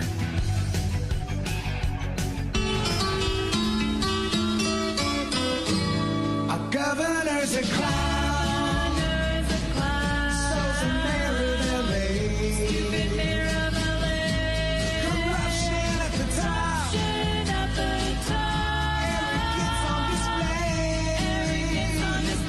Always assumed we would conform. We're finally away. California freedom gets closer every day.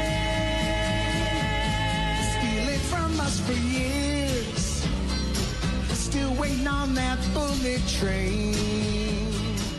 Yeah, not exactly the mama and the papas, but better. So did California get a step closer to freedom yesterday? It seems like it, with Steve Hilton and Spencer Pratt making the runoffs, ostensibly. I mean, they're still counting the votes, of course, because it's California. But that's the way it's tracking. For perspective on those results, please be joined by somebody who's been California dreaming. Susan Crabtree, RealClearPolitics.com's national political correspondent, regular contributor for the California Post, and co-author of the book Fool's Gold, The Radicals, Con Artists, and Traders Who Killed the California Dream and Now Threaten Us All. Susan, thanks for being with us. My pleasure, Dan. So as you wrote over at Real Clear Politics, GOP change agents rattled Deep Blue California. Was it a rattling last night? It was somewhat anticipated, wasn't it? Somewhat anticipated, but stronger than I think anticipated. Mm-hmm. And you've got Steve Hilton out in front of Xavier Becerra, the union golden child, suddenly became the union golden child after Eric Swalwell unceremoniously exited the race. So, yes, of course, that lead is not going to stay in the general election. He's going to have to fight for every vote, but it was a stronger than expected result. Down the ticket, too, for lieutenant governor as well, and for attorney general. You had every Republican in major statewide races doing far better than any Republican has done in 20 years. Interesting. So, that is encouraging. Yeah. But I mean, it's your sense, if you combine Hilton's vote total at present with Chad Bianco's, the other Republican who ran, I mean, it puts him at in the neighborhood of 40%.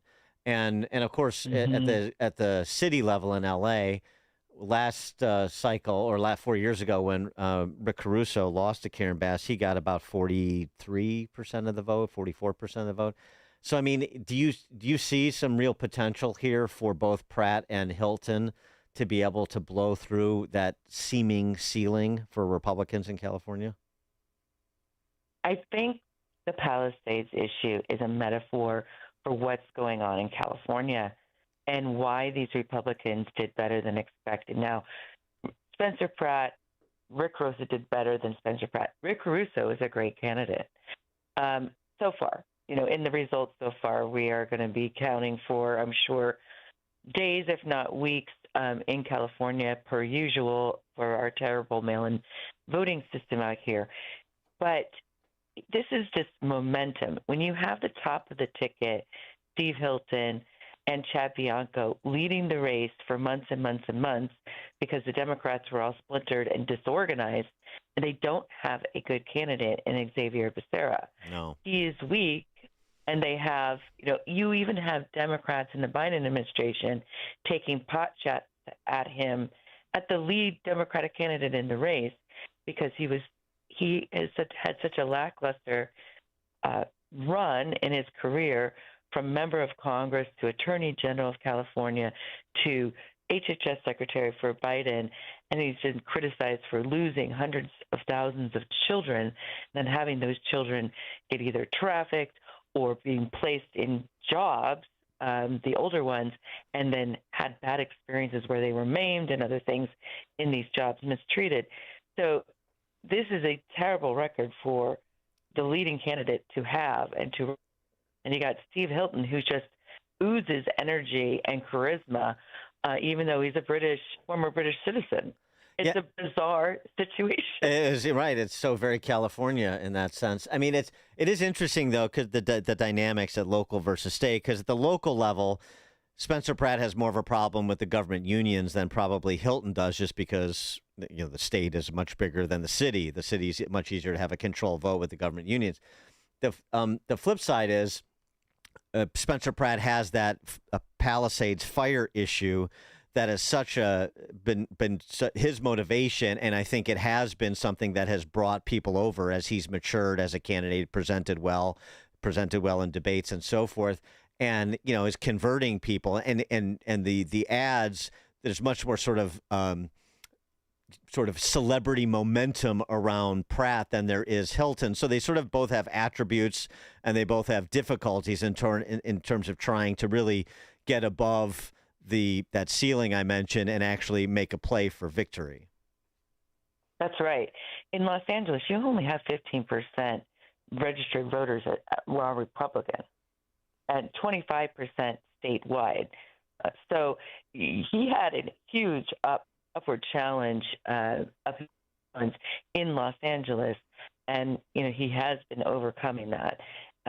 Even as a registered Republican, the same goes for Steve Hilton, who had Trump endorsement, which he insisted helped push him forward with voter turnout for Republicans above Chad Bianco.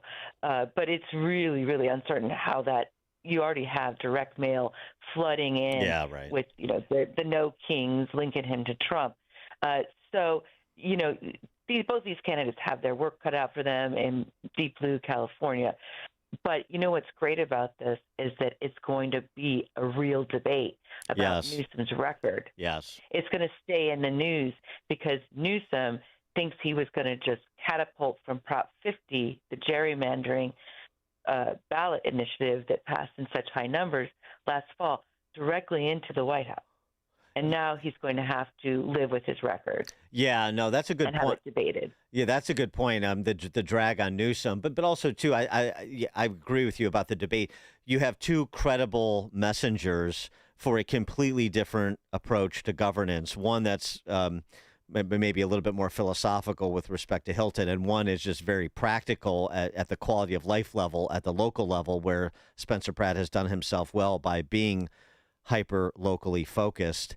And so even if neither one of them can get home, you have sort of established a new foundation level, and you're exposing many people to ideas they probably haven't heard ever or in a long time in California. And, it provides something upon which to build, hopefully.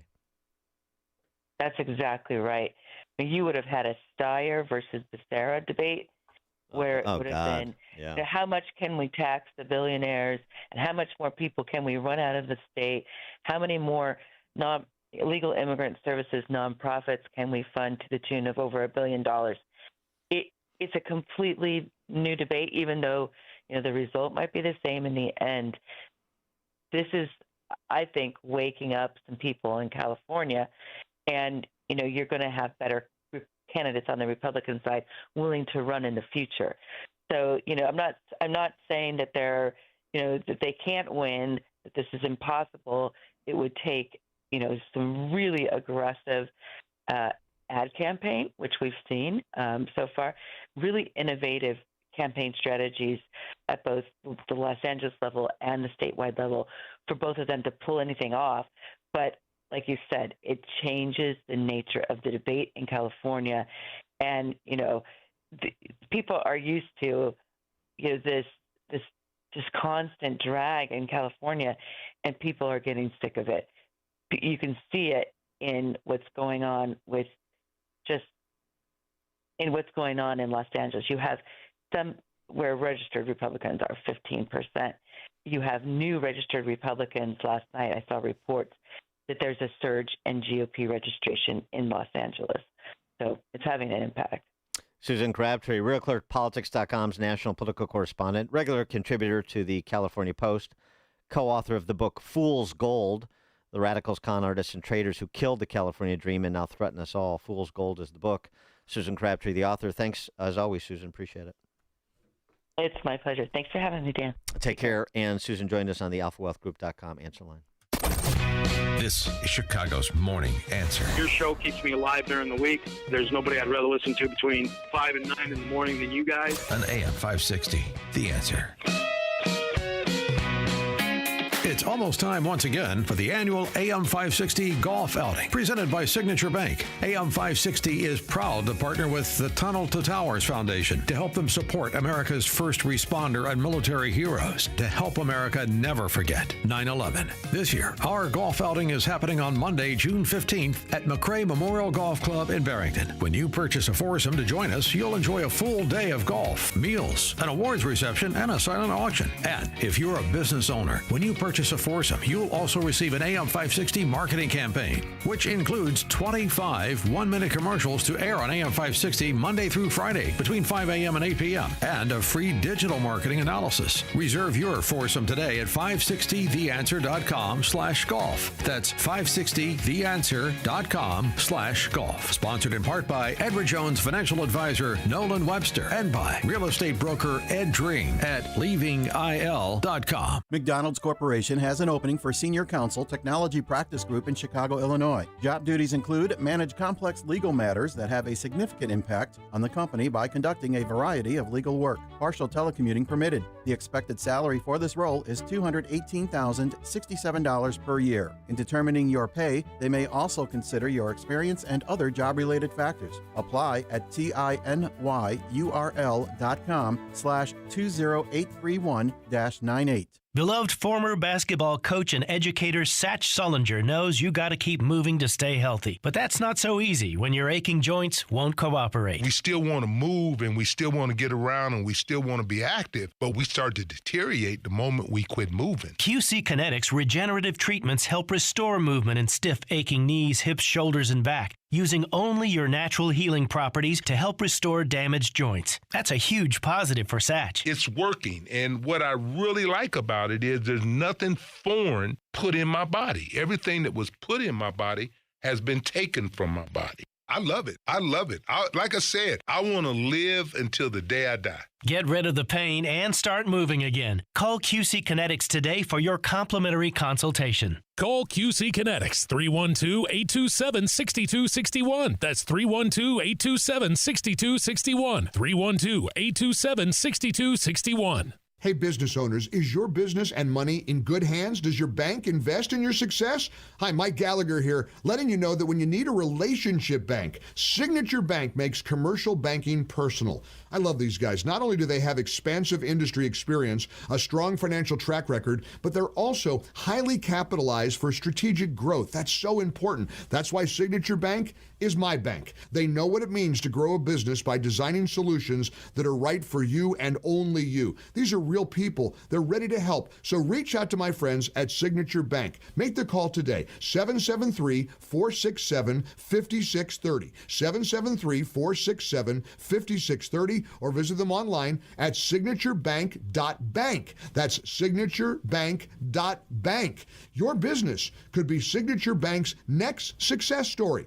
Go online, signaturebank.bank, member FDIC, equal housing lender. Signature Bank. It's finally happening. The Fed is making a change in leadership, and that could have a profound impact on the value of your retirement. When interest rates go down, the value of precious metals like gold and silver can surge. Call Advantage Gold right now at 800-900-8000 and get your free Gold and Silver Investor Guide, a $49 value plus a free copy of Ken Rogoff's insightful book, Our Dollar, Your Problem. Inside, you'll get honest information about gold, silver, and other precious metals, so you can explore your options with clarity and confidence. Our specialists can help you open a new account or transfer funds from an existing IRA, tax and penalty-free. Markets can turn fast, but gold has maintained its value through every cycle, often holding strong when other assets falter and when the dollar weakens. Are you positioned? Don't miss this opportunity. Call Advantage Gold now at 800-900-8000. Results may vary. Consult your financial advisor before investing. Call 800-900-8000. That's 800-900-8000.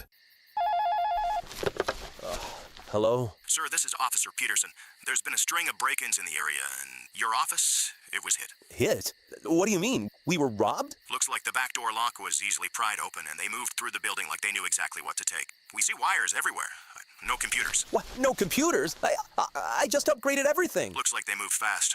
We only found out because a neighboring business had their alarm go off. Do you have any security cameras? No, nothing. Don't wait until it's too late.